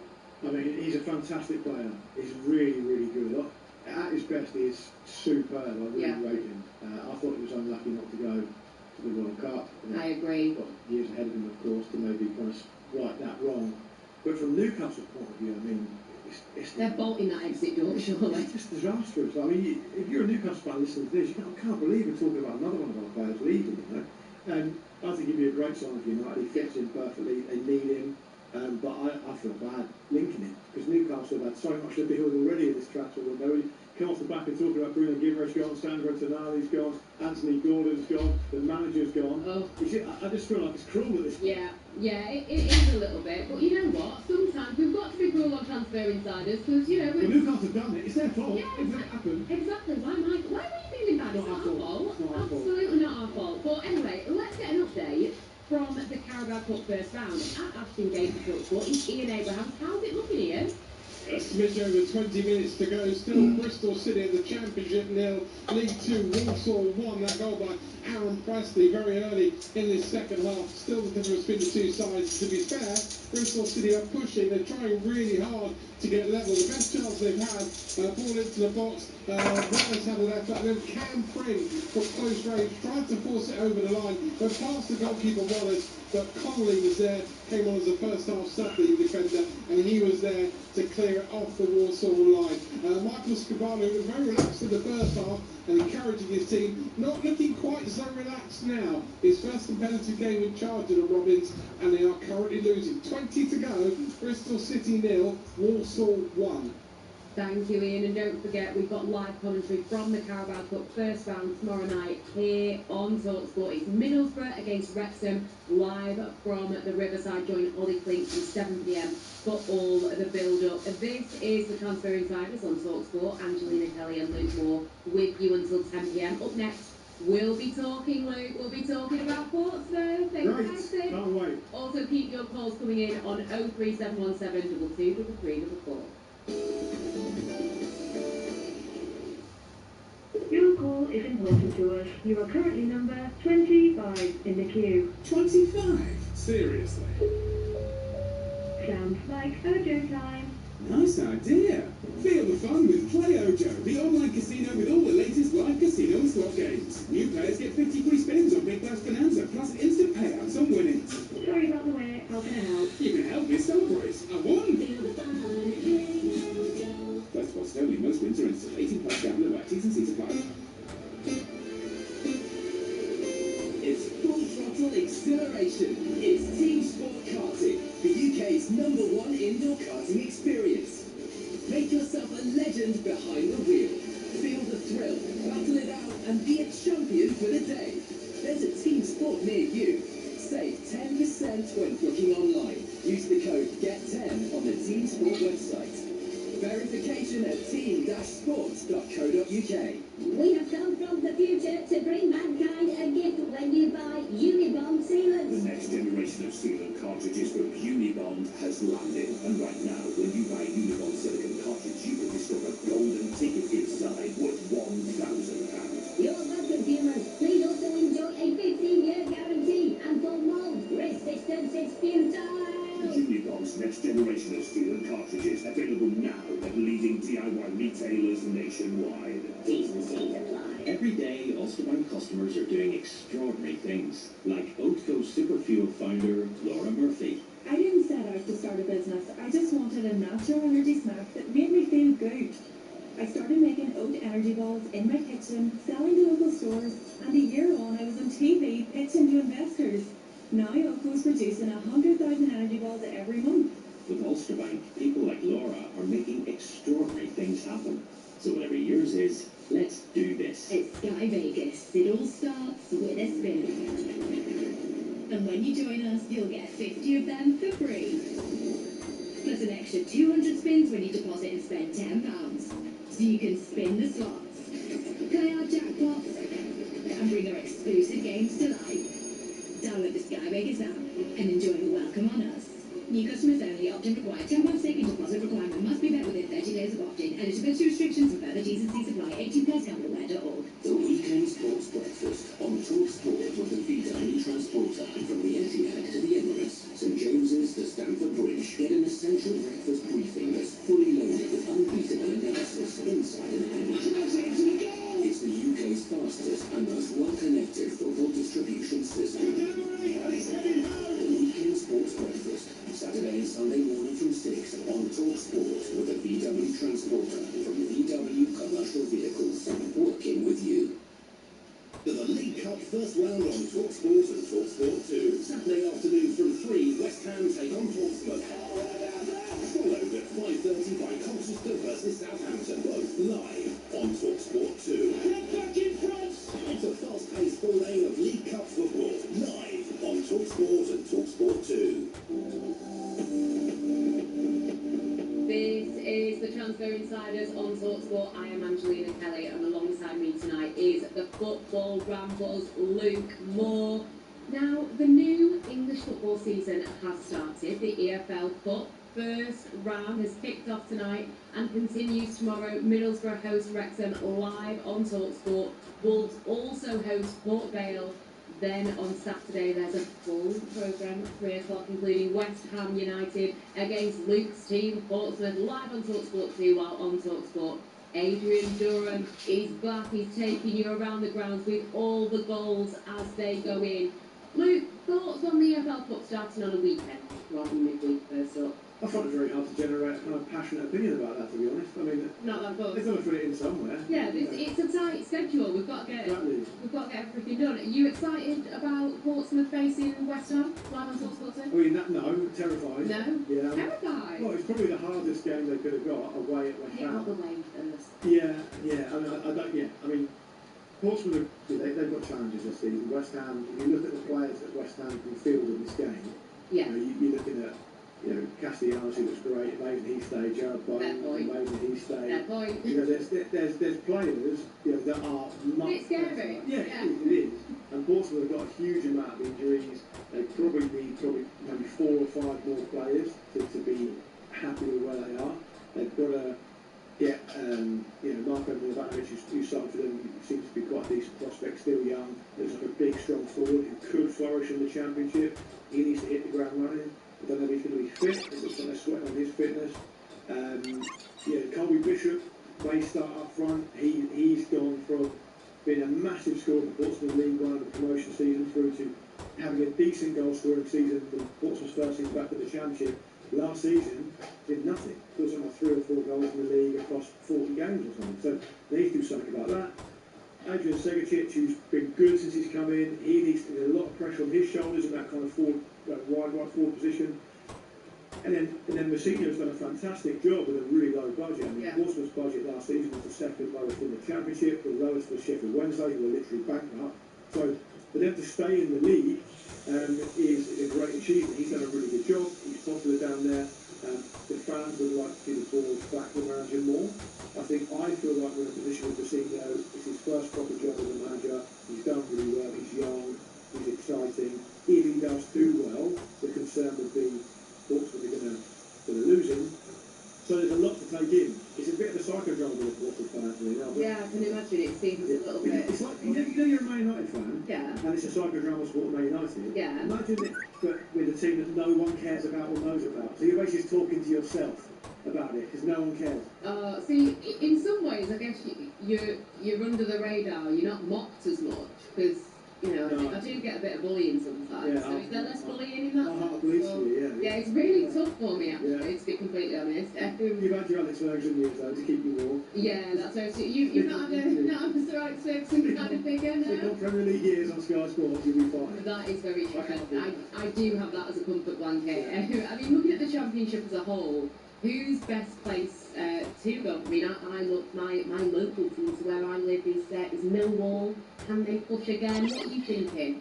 I think Millwall will be decent. They're very unfortunate. The thing with Millwall is I think they felt like it was their time. Yeah. And they didn't quite get it done, right? So that's a difficult one. West Ham will stand out favourites. They're going to be easily the favourites. I think, Wolves look decent. I think Burnley have a chance. I think Middlesbrough have a chance. Millwall, I mean, you look at the prices for the odds for this round, Millwall are way out of the 40. Honestly, I think it's a pretty decent bet. But West Ham, for me, are the standout team in the division this year. But then that comes with its own pressure, right? Everyone's expecting to do it. Miller's got and if it starts to waver, then the critics will come out. Personal note, I'm happy to see Bolton in the Championship. Local-ish team to me. I think a mate of mine that I went to school with, I think my dad used to do the lights at Bolton. Right. Yeah. What does that involve? What do you mean? You've got to get on like changing the bulbs on all the big lights. You should used to do that as a job. So yeah, obviously he was definitely a form of electrician, but I remember that was like, like this girl's dad gets to go and change the bulbs at Bolton. So yeah. Good story. Yeah, really good. One of my best. Well, anyway, West Ham against Portsmouth is live on talkSPORT 2 at 3 PM on Saturday, while here on talkSPORT, Adrian Durham takes you around the grounds in the Carabao Cup. Now, tonight, we have been speaking about many things. We've been talking about Alejandro Garnacho, and we wanted to find a Manchester United fan who still likes him. Have we found someone? Solomon told us on 03717 23344. Solomon, thought on Garnacho. Don't wind me up. Yes, you have found one. 20th October 2025 was one of the best days of my 35 years of Sporting United. Garnacho scored a fantastic wonder goal against Everton. And I don't think anyone can say this guy hasn't got a talent. I believe what happened to this young guy was to do with change of management. And hence I've been listening to your show, fantastic show by the way, guys. And I've been listening to your opinions about Rashford. That Rashford needs to apologize, do all of that. I don't think any of these guys have got any apology for themselves or for any fans for anyone. Because these are guys who are playing for United in lots of clubs. Garnacho came as young guy, Rashford from literally, as much as he knows from them. And many to the same. These are young guys who are playing their football. Many played every game in the Euro for England. And they have a manager who came, who I believe, as far as they love young players, I don't think he did. He didn't trust these guys to go and shine. And he came and asked how to play football, how to play for Wimbledon. And when you have a manager who comes and doesn't like you, doesn't fancy you, as a player, you can only try your best. And I can assure you, these guys will try their best. Right? They had managers who didn't support them. And we tend to blame them and forget what really happened. I believe Garnacho will do very well under Michael Carrick. I think he will be a outstanding player if Michael can Obviously, don't have Villa now, so we can't get in. But I wish they did, because I think the downfall of Ganacho was to do with the holiday. I don't think to do with him. So I would love to have it back. Did it not annoy you though when there were moments like the Europa League final when he was, throwing his toes out his pram a little bit? And I know you talk about that goal. It was one goal. It was a great goal, but did he really do enough at Manchester United? And also with Marcus Rashford, we don't know what goes on behind the scenes, but there were situations where he wasn't being the most professional. We were hearing reports about him, going to Belfast when he perhaps shouldn't have done. Reports about, maybe going out a little bit too much. Surely there's got to be some accountability there. I do understand that there's always should be accountability to every player. But if you can tell me one player who has not put anything from before, I beg to differ. I think every single player on this planet has done things that the club will not have to win. But they still become goals. I don't know, because United is a big club, You can argue that I believe he's the biggest club in the world. Obviously, I'm United fan, so I can say that. But I believe so, because you look at China, around the world, Africa, from Ghana, where I come from, United flag literally in every house. Some people sleep on the flag, you understand? So it's a big club supporting United. And I think when things happen with United, I think it's more of on the media than if it happened to, no disrespect to all City or Crystal Palace. If it happened to a Crystal Palace player, nobody will talk about it.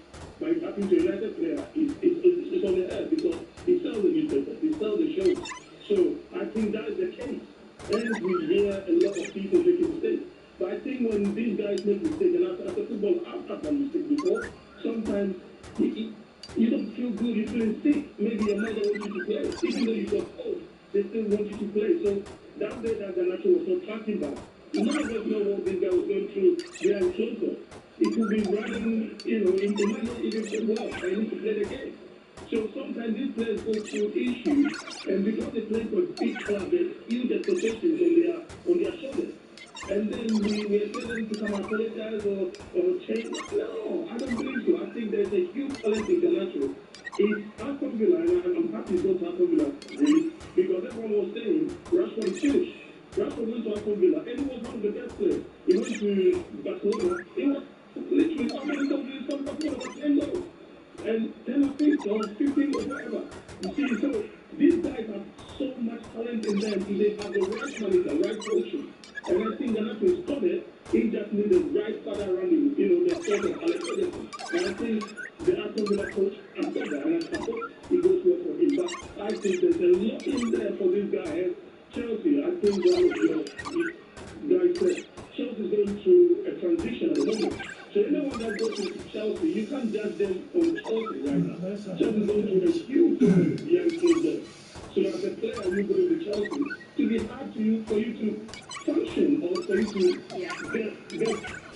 Yeah, I completely understand where you're coming from there, but it is difficult at Chelsea. Thank you very much for your call, but I still don't know about Garnacho. I think if you've been generous, you would say he had a decent season under Ken Hart, right? Yeah. Scored in the cup final. Yeah.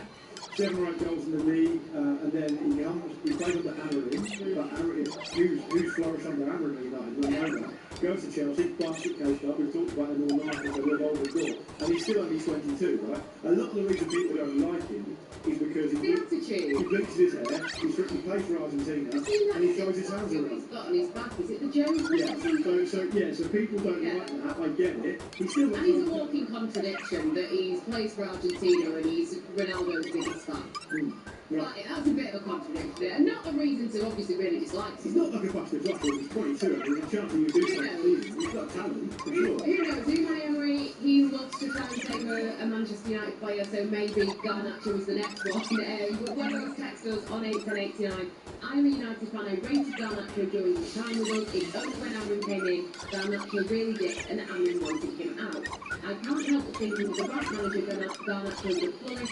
He went to Chelsea, and let's face it, what manager there was going to improve his attitude and him as a player? Garnacho and Rashford, under the right manager, different players.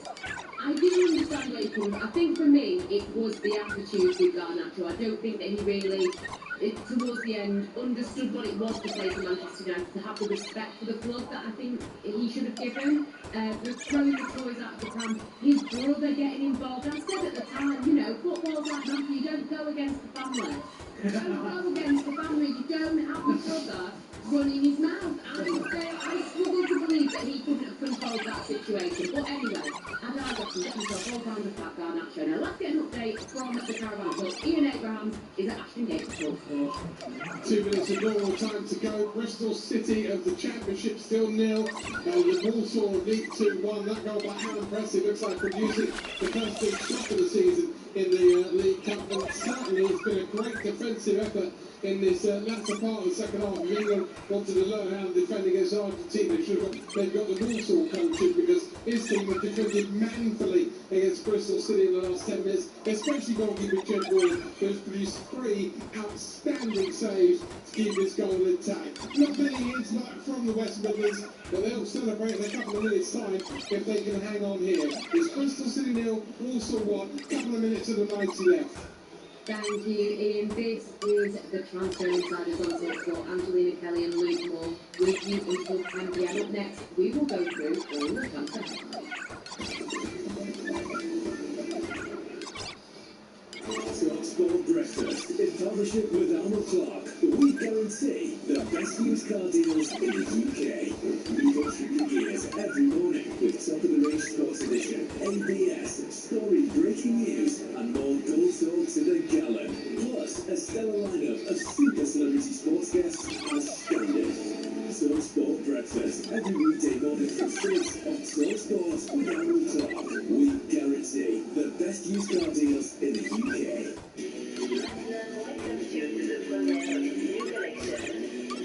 Introducing their latest signature design, New Magnum La Pistache. Covered in a newly crafted pistachio shell, and New Magnum La Pêche with a vibrant peach shell. Both pieces crafted to reveal a velvety gelato core and beautifully finished with Magnum's thick cracking chocolate. Designed for pleasure. Ready for some good news about motoring costs? Get 10% off Tesco car insurance. Use your Tesco Club card when you buy or renew a car policy with Tesco Insurance and save 10% with Club card prices. There's a range of cover options, and get this, we've even been named a Which Best Buy 2026 for our gold car insurance cover. To save your 10%, search Tesco car insurance and get your quote today. Club card required. Excludes add-ons. T's and C's apply. It's a new season, the fans are back, and so is Coral's free reward shaker with bigger football rewards. The half and half scarpers, shaping decisively for once. They back the Super Boost. Next to that, the Prawn Sandwich Brigade. Oh, they've shaken up a free bet after that free lunch.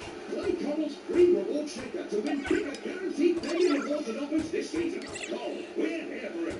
18 plus UK max one reward offer available at 8 AM to 8 PM. Reward restrictions and T's apply. Gamble.org. Virgin Media Sports Bundles. Yeah, they're for the fans. Including Sky Sports HD, F1, Netflix, Sky Atlantic, and ultra-fast broadband. That's stacks of football, tennis, and cricket, and plenty of racing too. All for great low prices. Yeah, low. Visit virginmedia.com. New customers only. Virgin target areas. Restrictions include checks apply. Netflix terms and use apply. The new Burger Buddies box from Burger King features 3 snackable icons: the Whopper, Big King, and Barbecue Steakhouse. Perfect for you and 2 best friends. As for your 3rd best friend, when we gave you their code when you were shivering at a bus stop, they said they didn't need it. The only lie they ever told. The kindest lie you ever heard. Well, try and let them down gently. The new Burger Buddies box from Burger King, made for sharing, sort of. The stars come out to talk on talkSPORT and talkSPORT 2.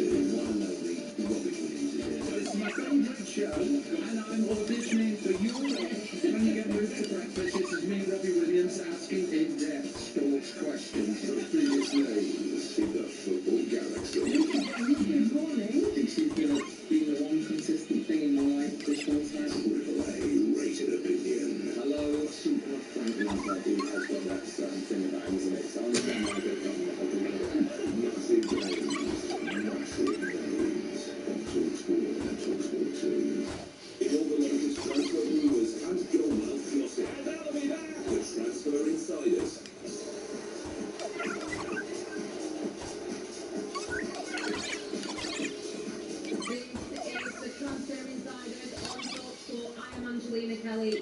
Luke is alongside me. This is your whistle-stop tour of the biggest transfer news of the day. Your transfer headlines: Vinicius Jr. has committed his future to Real Madrid. He's agreed a new contract up until 2032. England goalkeeper James Trafford has completed his move to Leeds United from Manchester City for £40 million, and talkSPORT understands Barcelona are leading the race to sign Manchester City's Rodri. This is the Transfer Insiders on talkSPORT.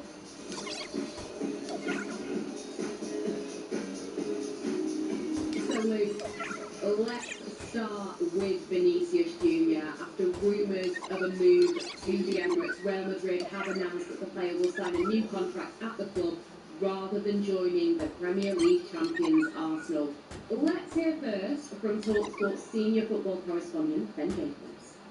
In hindsight, it looks like Arsenal were a stalking horse and Vinny Jr. got an improved offer from Madrid, and Arsenal was there to provide that leverage. But Arsenal caught Real by surprise with a strong pitch, and Real had refused over and over again to give Vinny Jr. anything more, and then suddenly in the last 24 hours it's changed. And I think part of the reason why is Vinny Jr. was genuinely considering Arsenal as a possibility, but now he's going to extend. In fact, he's already signed, and that deal is 6 years until 2032, thanks to an improved offer that only was made to Vinny Jr. yesterday, according to my information, and by Wednesday evening, Real became really confident. Arsenal are now still going to add some form of either left-sided or versatile attacker. Not all the profiles are identical to Vinny Jr., but Julian Alvarez, one possibility if Atleti decide to sell.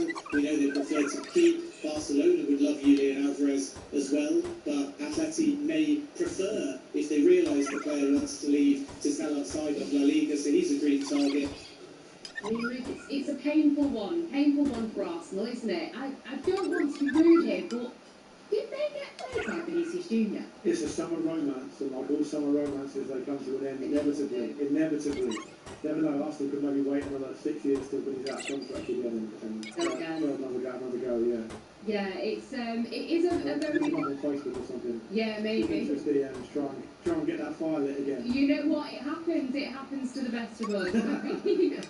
when you look at Arsenal and this situation, the idea of Vinicius Jr. of course will have excited the fans. They've got to go for it. They have to go for it. They did the right thing, didn't they? And some people might argue that, it's a little bit of a sidestep for Vinicius going from Real Madrid to Arsenal. And fair point, we don't see it happen very often. That players in their prime will go from Real Madrid to a Premier League club. But we have to put a bit of respect on Arsenal here, don't we? They're Premier League champions, and when I say Premier League champions of the biggest league, really, in the world. They would have been going into this knowing there was an opportunity, a chance, however small that chance was, but there was also perhaps a bigger chance, as it turned out, that he was just using Arsenal as Benson. The thought was to get a better contract. You have to take that chance. You can't just say, well, I'm not going to bother them because you think he wants to stay at Real Madrid. The situation was they had information that he might be available. He had been in a contract discussion with Real Madrid unsuccessfully for a long old time, right? So there's clearly something going on there. And we mentioned the Mourinho thing, the Preston thing as well. So clearly they felt like there was a chance. They had to bottom out. They've done it. Now they're going to have to pick themselves up, dust themselves off, and get back on transfer bundle. Transfer bundle, I like that. Yeah, it's true. I mean, there were question marks over Vinicius Jr. and his relationship with Jose Mourinho after Mourinho seemingly, tried to imply that Vinicius Jr. brought on some of the racism that he's received, especially last season in the Champions League. And it will be interesting to see how the two of them work together. Maybe things have gone on behind the scenes, we don't know. But regarding Arsenal, where do they go from here? They're heartbroken, they're hurting, they need to, maybe have a day on the sofa with a bit of ice cream, have a little cry. Bridget Jones on the TV. Yeah, but then they've got to bounce back, they have. Haven't they? Yeah. Where do they look next? They've identified the fact they need a left-sided forward. Yeah. That's what they've done. There are options out there. We heard from Andy Brassel that, Nico Williams is on a long contract, the wages are high, but the clause is in there. It becomes a tricky deal to do. Marcus Rashford is an interesting one. Maybe they go in for him. There are other options as well. They clearly want. Maybe from the start, they should have gone all out for Bradley Barker like that. He's a versatile forward who can play on the right or the left, and is clearly available, although the price is huge. But Arsenal have made it clear they can pay, that they've got the money. So they've identified they need a left-sided forward or a versatile forward. Anyone really, with the possible exception of Barker because of his age, it is a climb down from Vinny Jr. They dared to dream. It's not worked for them. They're going to find someone else. They need to bring someone in. You and Alvarez have been mentioned as well. Really exciting players. I was going to say, could they redirect the funds into signing a new striker perhaps if a player on the left wing isn't an option? Well, Ben said, didn't he, a versatile forward is an option. You and Alvarez, of course, played in the Premier League before. Really good player. He might be somebody. He's definitely someone who would improve them, right? Yes. So for them, as Premier League champions, who are looking to go that next step in the Champions League, they should really, in my view, be looking for any player that improves them.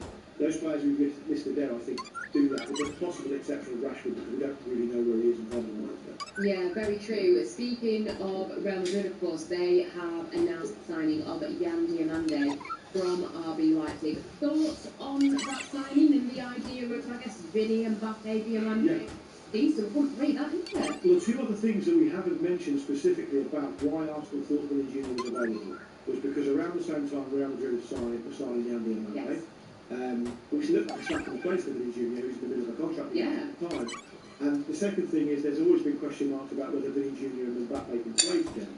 I mean, if they find a way to blend Vinny Jr., Mbappe and Diomande, that's a brilliant front three. Right, but Diomande, we really found a massive piece of potential. I mean, he's had a good season or so, had an eye-catching World Cup, for the limited time that Ivory Coast were in it.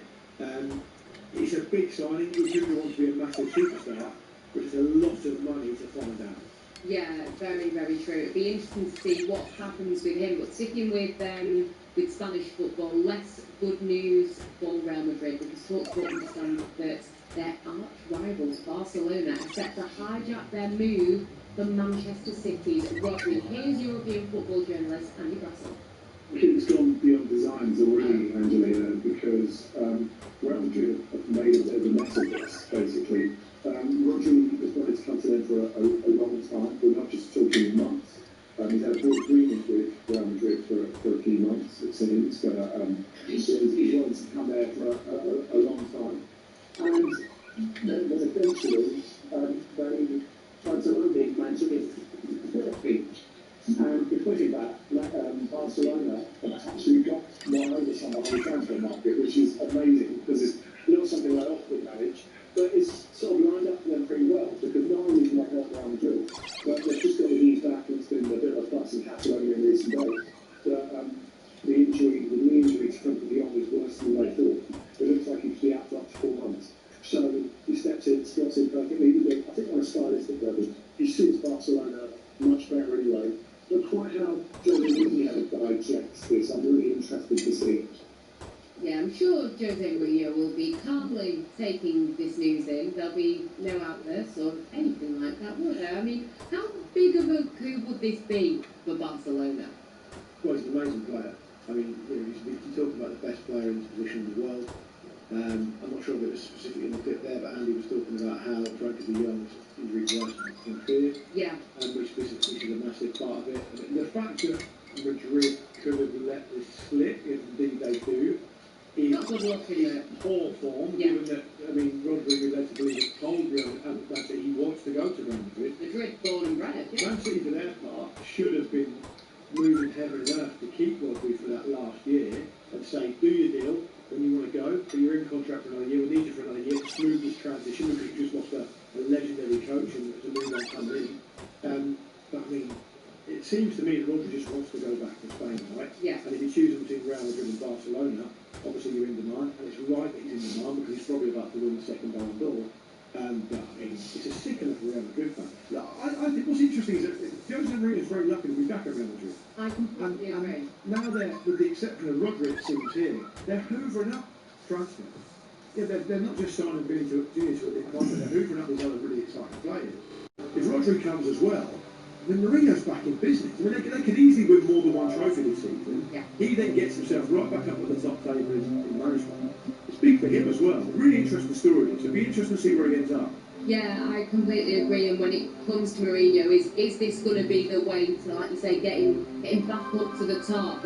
All roads lead back to my club, Manchester United. The hopes of signing Tchouaméni for them, this kind of ruins those ideas, because although he did sign a new deal, reports say that Madrid was still considering selling him if Rodri did come in. But regarding the blue side of Manchester and what this means for... He signed a new deal like 3 weeks ago. I know, but they still might have been willing to get rid of him. According to reports, they still would have considered it. They haven't actually announced the deal at the time of us speaking, so, who knows? But regarding the Rodri side of things, for Manchester City, to not be able to keep hold of Rodri, to have lost Pep Guardiola, Bernardo Silva, John Stones, etc., nervy times for City, surely, especially when you look at that midfield without Rodri. It feels like a change in the guard, and I think the two players you have to argue that City cannot be without was realistically Rodri and Haaland.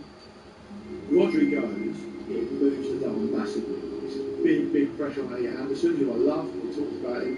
There's no guarantees, as great as he is, there's no guarantees that he's going to hit the ground. It's a big ask, The scrutiny was different, the expectations are different, it's a different environment, and all the rest of it. So yeah, I mean, it's a really obvious conversational point. If you lose the best player in the world in that key position, you are going to be a weaker team. And you've already lost the biggest coach in your history. Losing Guardiola is no different to United losing Ferguson, Liverpool losing Klopp, or Arsenal losing Wenger. It's massive. So anything that smooths that transition is going to be welcome. If Rodri decided he wants to go, he put huge pressure on Anderson. It's massive. Yeah, a lot of pressure on him, like you said. This is the Transfer Insiders on talkSPORT. Up next, we'll be talking about Spurs and Mickey van der Ven. But it's full time in the Carabao Cup, the first match of the new season and the first shot of the new season at Ashton Gate for Ian Abrahams. Championship Bristol City 0, League 2 Walsall 1. The winning goal came 2 minutes into the second half, scored by Aaron Presley. Good work by Reece Smith down the left hand side, and he squared it to Presley. Sam Tickle in the Bristol City goal on his debut made some good saves in the first half, especially to deny the Scottish striker. Couldn't keep this one out despite getting a hand to it. But Jed Ward at the other end, former Bristol City and Bristol Road goalkeeper, on his debut for Walsall was outstanding. First half, making 2 or 3 outstanding saves, and in the second he was brilliant, especially in the last 10 minutes when the Walsall penalty area was under severe pressure. But Lee Grant, in his first game as the Walsall manager, emerges successful. To put this in context, this Bristol City side in friendly last week that thumped Newcastle 4-1. Something to do ahead of the start of the season against Millwall. Bristol City 0, Walsall 1. Thank you, Ian. This is the Transfer Insiders on talkSPORT with me, Angelina Kelly and Luke Moore. We're here until 10 when Majestic and Darren Ambrose will be taking your calls on the Sports Bar 03717 22 334. The Meal Deal Plus at McDonald's. Find yourself a mayo chicken or cheeseburger with medium fries, a selected drink, and one of 5 bonus sides, like 4 McNuggets or a mini McFlurry, all for $5.59. Now that's saver satisfaction. From 11 a.m. not on delivery. Includes a selected saver menu burger, medium fries, selected drink, and a selected bonus side. Price and participation in day. The EFL is back. It will walk and face on opening day. New stories, old rivalries, a fresh start. Will New Boys, West Ham, Wolves and Burnley bounce back? The intensity, the drama and the unpredictability of the EFL. Download your club's fixtures straight to your calendar by visiting efl.ecal.com. Don't miss a moment of the EFL. We have come from the future to bring mankind a gift when you buy Unibond sealants. The next generation of sealant cartridges with Unibond has landed. And right now, when you buy a Unibond silicone cartridge, you could discover a golden ticket inside worth £1,000. You're welcome, viewers. Please also enjoy a 15-year guarantee. And for mold resistance, it's futile. Unibond's next generation of sealant cartridges available now at leading DIY retailers nationwide. T's and C's apply. Every day, NatWest customers are doing extraordinary things, like game-changing founder of Fauji's, Helen Harding. I was at women's footy matches every week, thousands of fans, but none of them had shirts with women's names on them. So I got a 200 quid heat press and I started printing them myself. 300 gut decisions later, Fowdies sells women's football shirts all over the world. With NatWest, people like Helen are making extraordinary things happen. So whatever yours is, let's do this. Mr. Q. Okay, next question. What do a reality TV romance, your ex, and Mr. Q withdrawals have in common? That's right. None of them last long, if you know what I mean. Because 99% of Mr. Q withdrawals are instant. If yours isn't, you get a tenner. Haters for losing, not for waiting. Mr. Q, the casino you love to hate. Withdrawals processed within 60 seconds of request. £1 £10 credit per player per day. Paid next working day. Eligibility, exclusions and T's and C's apply. 18 plus. UK customers only. Please play responsibly. talkSPORT Drive all this week from 4 with Giacomo. Get the latest sports news, get the top football names, get the goals going in, get all the big games, get phone-ins, get face-offs, get fury, get fun, get absolute loads of get in my stuff, get red hot takes, get sharp dressed fans, get it off your chest, get it in your band, get it on the go, get it on the pod, get it live at 4, and get the nod. Daily discussion, disruption and dissent on the show that just gets it. talkSPORT Drive all this week from 4 with Giacomo. Get the nod. Tomorrow afternoon from 1 with Hawksby and Jacobs on talkSPORT. An interestingly assembled packed lunch of cheese and pickle and roasticles. Still crispy after 25 years. A whole grain recipe for lunchtime laughs and legends. It's Hawksby and Jacobs. Tomorrow afternoon from 1 on talkSPORT.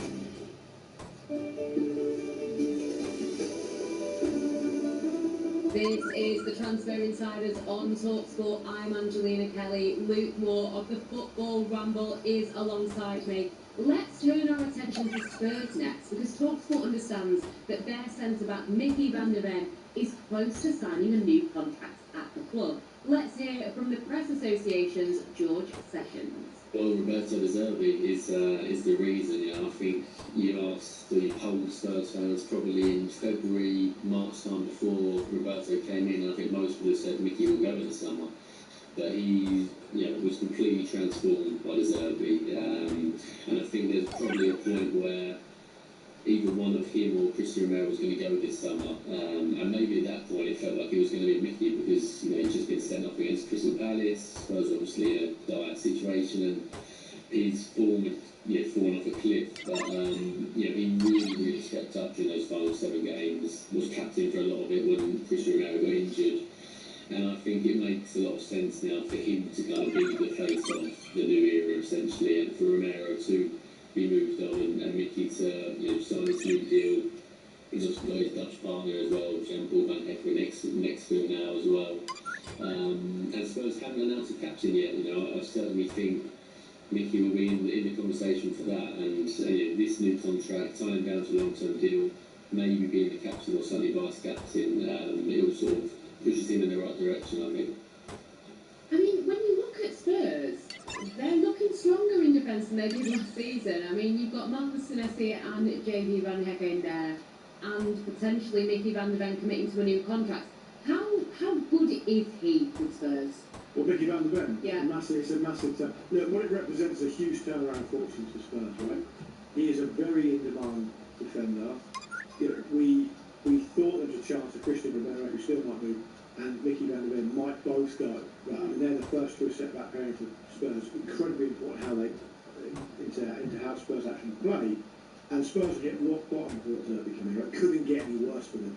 The fact that they've now turned that around in a matter of months, the van der Ven looking to sign a new deal, strengthening that area already as well. Now, of course, Romero will probably still go, but Senesi and Van Hekken and Van der Ven are all players that are not just brilliant defenders, but they are brilliant with the ball at their feet. They're crucial to how Spurs play.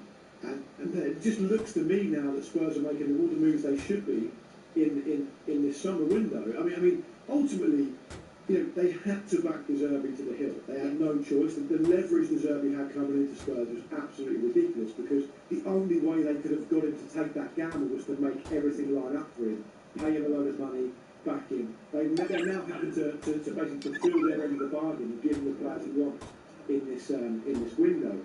I also think they've sold quite well. I was saying this last week.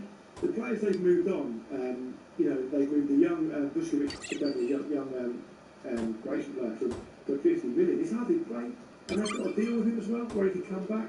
They've moved on Will Ranchier, highly rated young forward, sold him for good money, and they've got a clause in there that they can get him back. It's almost like a glorified loan, with a loan of money as well. So they're making all the right business, making all the right moves. I would be incredibly encouraged if I was a Spurs fan.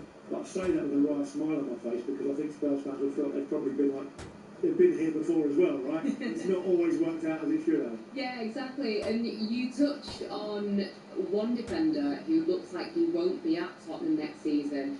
It's the club captain, Christian Romero. And get this, reports are suggesting Arsenal are interested in signing the Argentinian defender.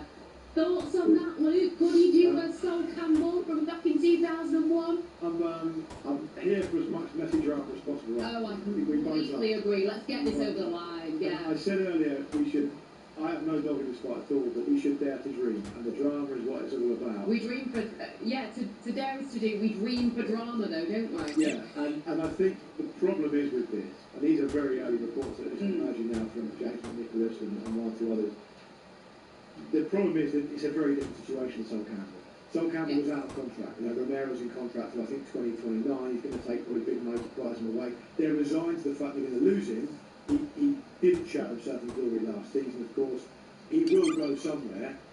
To me, it feels like the difference between this and the Sol Campbell thing is, obviously Spurs didn't get a say in who Sol Campbell's talking to because he was out of contract. Spurs would have to agree to do a deal. They'd have to agree to deal with Arsenal for their captain, and it's so funny, Anthony, because what am I sitting there talking about? Our Spurs had a really good summer.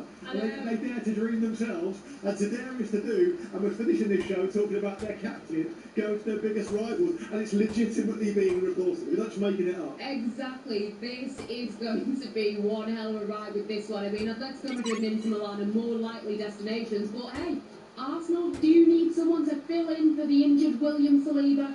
Why can't it be Spurs? It's not going to pick the phone up. It's not going to pick the phone up. Yeah, they'll see Arsenal go, no. Voicemail, we'll deal with that later. Well, I must say, Luke Shaw, the legendary Luke Shaw, thank you, Luke Shaw. Yes, Luke Moore. thank you.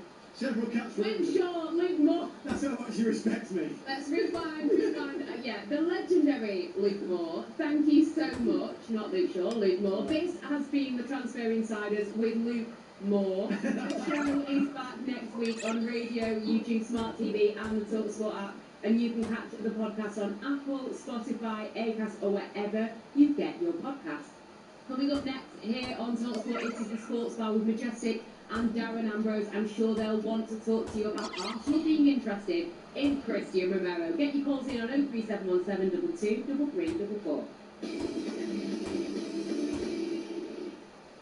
Horsby and Jacobs every weekday afternoon from 1 on talkSPORT with Tool Station. First up, Tool Station, drilling down over big sporting stories of the day and delivering a cutting-edge catalogue of big-name guests, including all the latest news, some outrageous views, and a trailer load of laughs. Don't miss the nation's favourite sporting lunch with the legendary Horsby and Jacobs. Weekday afternoons from 1 on talkSPORT with Tool Station. First up, Tool Station.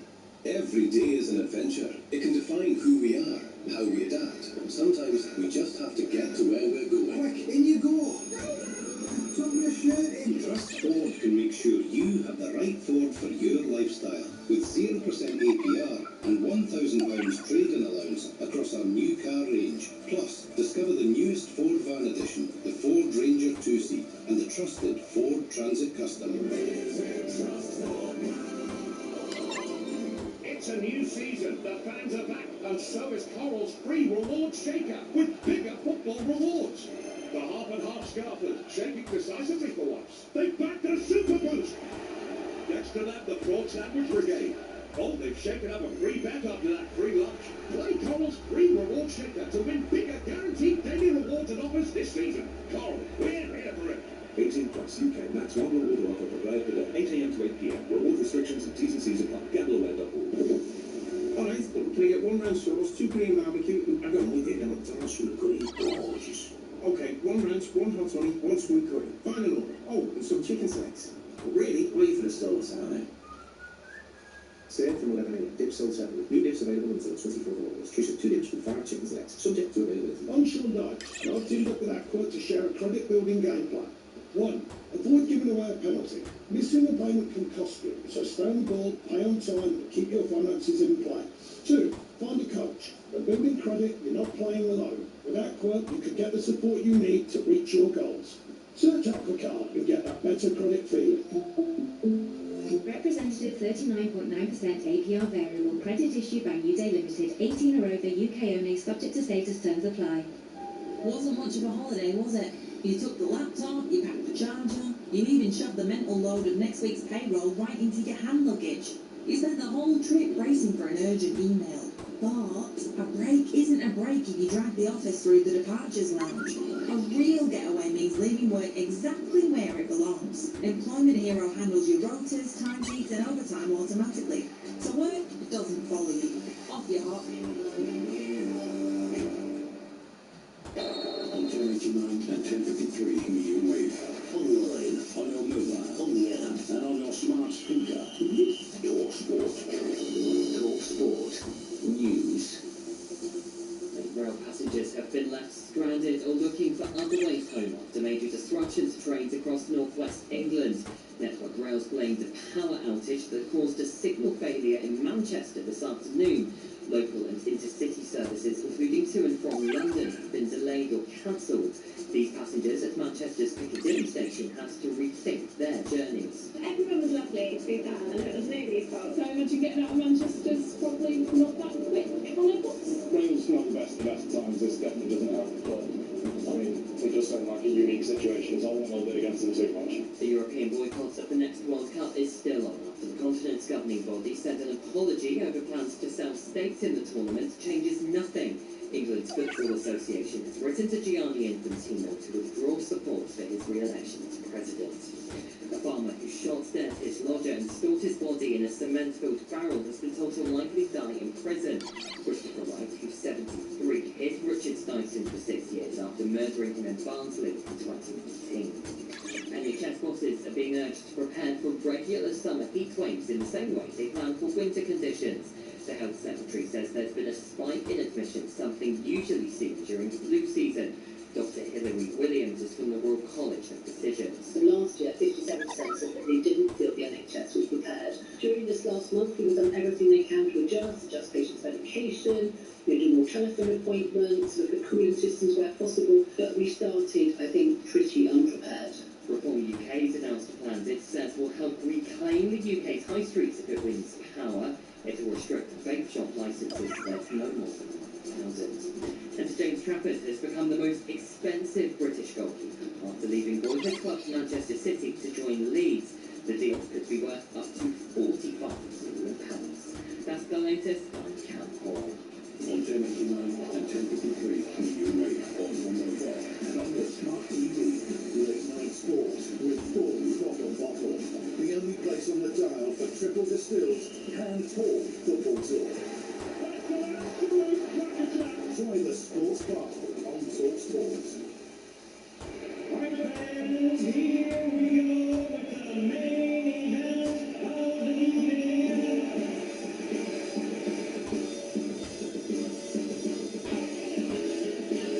Very good evening and welcome to the Sports Bar with Lee Majestic alongside the legend. That's Darren Ambrose. Imagine that's back on your radio to get through this evening. Hey, well, I'm joined by me, mate. My name Dazza. We have to talk about our club, Tottenham Hotspur. It's in the running order. I didn't ask to do it. Strong summer so far with over £200 million spent by the Zerbi already. And with more to come in, it's a European football on nothing this season for Spurs. But, Daz, there are rumours circulating this evening. Rumours that the Spurs captain, Christian Romero, is attracting the interest of Arsenal. Surely not again, Dad. Surely not. Elsewhere in the Arsenal target, Vinicius Junior is closing in on a new deal. We'll head up to Leeds here, the latest on this weekend's boxing, and that massive fight for Moses Aitoma later this month. And we're building up to a big weekend of football on talkSPORT. It's back. Football's back.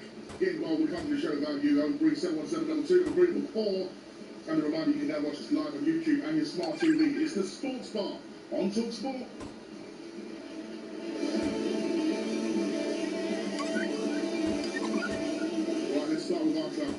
they've had a great summer so far, spending over £200 million on the transfer market on players that apparently Roberto De Zerbi wanted. Change. Van der Ven is reportedly close to a new deal. Brilliant. And with the return of Kudus, and can you believe it? He's still around. Yeah. Kudus sexy this week. Our Spurs back, Jamie says. Spurs are back. To finish them. Has he said that yet this season? He's already did it, yeah. And De Zerbi's former player, Solly March, joined talkSPORT and told us how good Roberto De Zerbi is. Confidence was how good he was for me personally and the club at that time.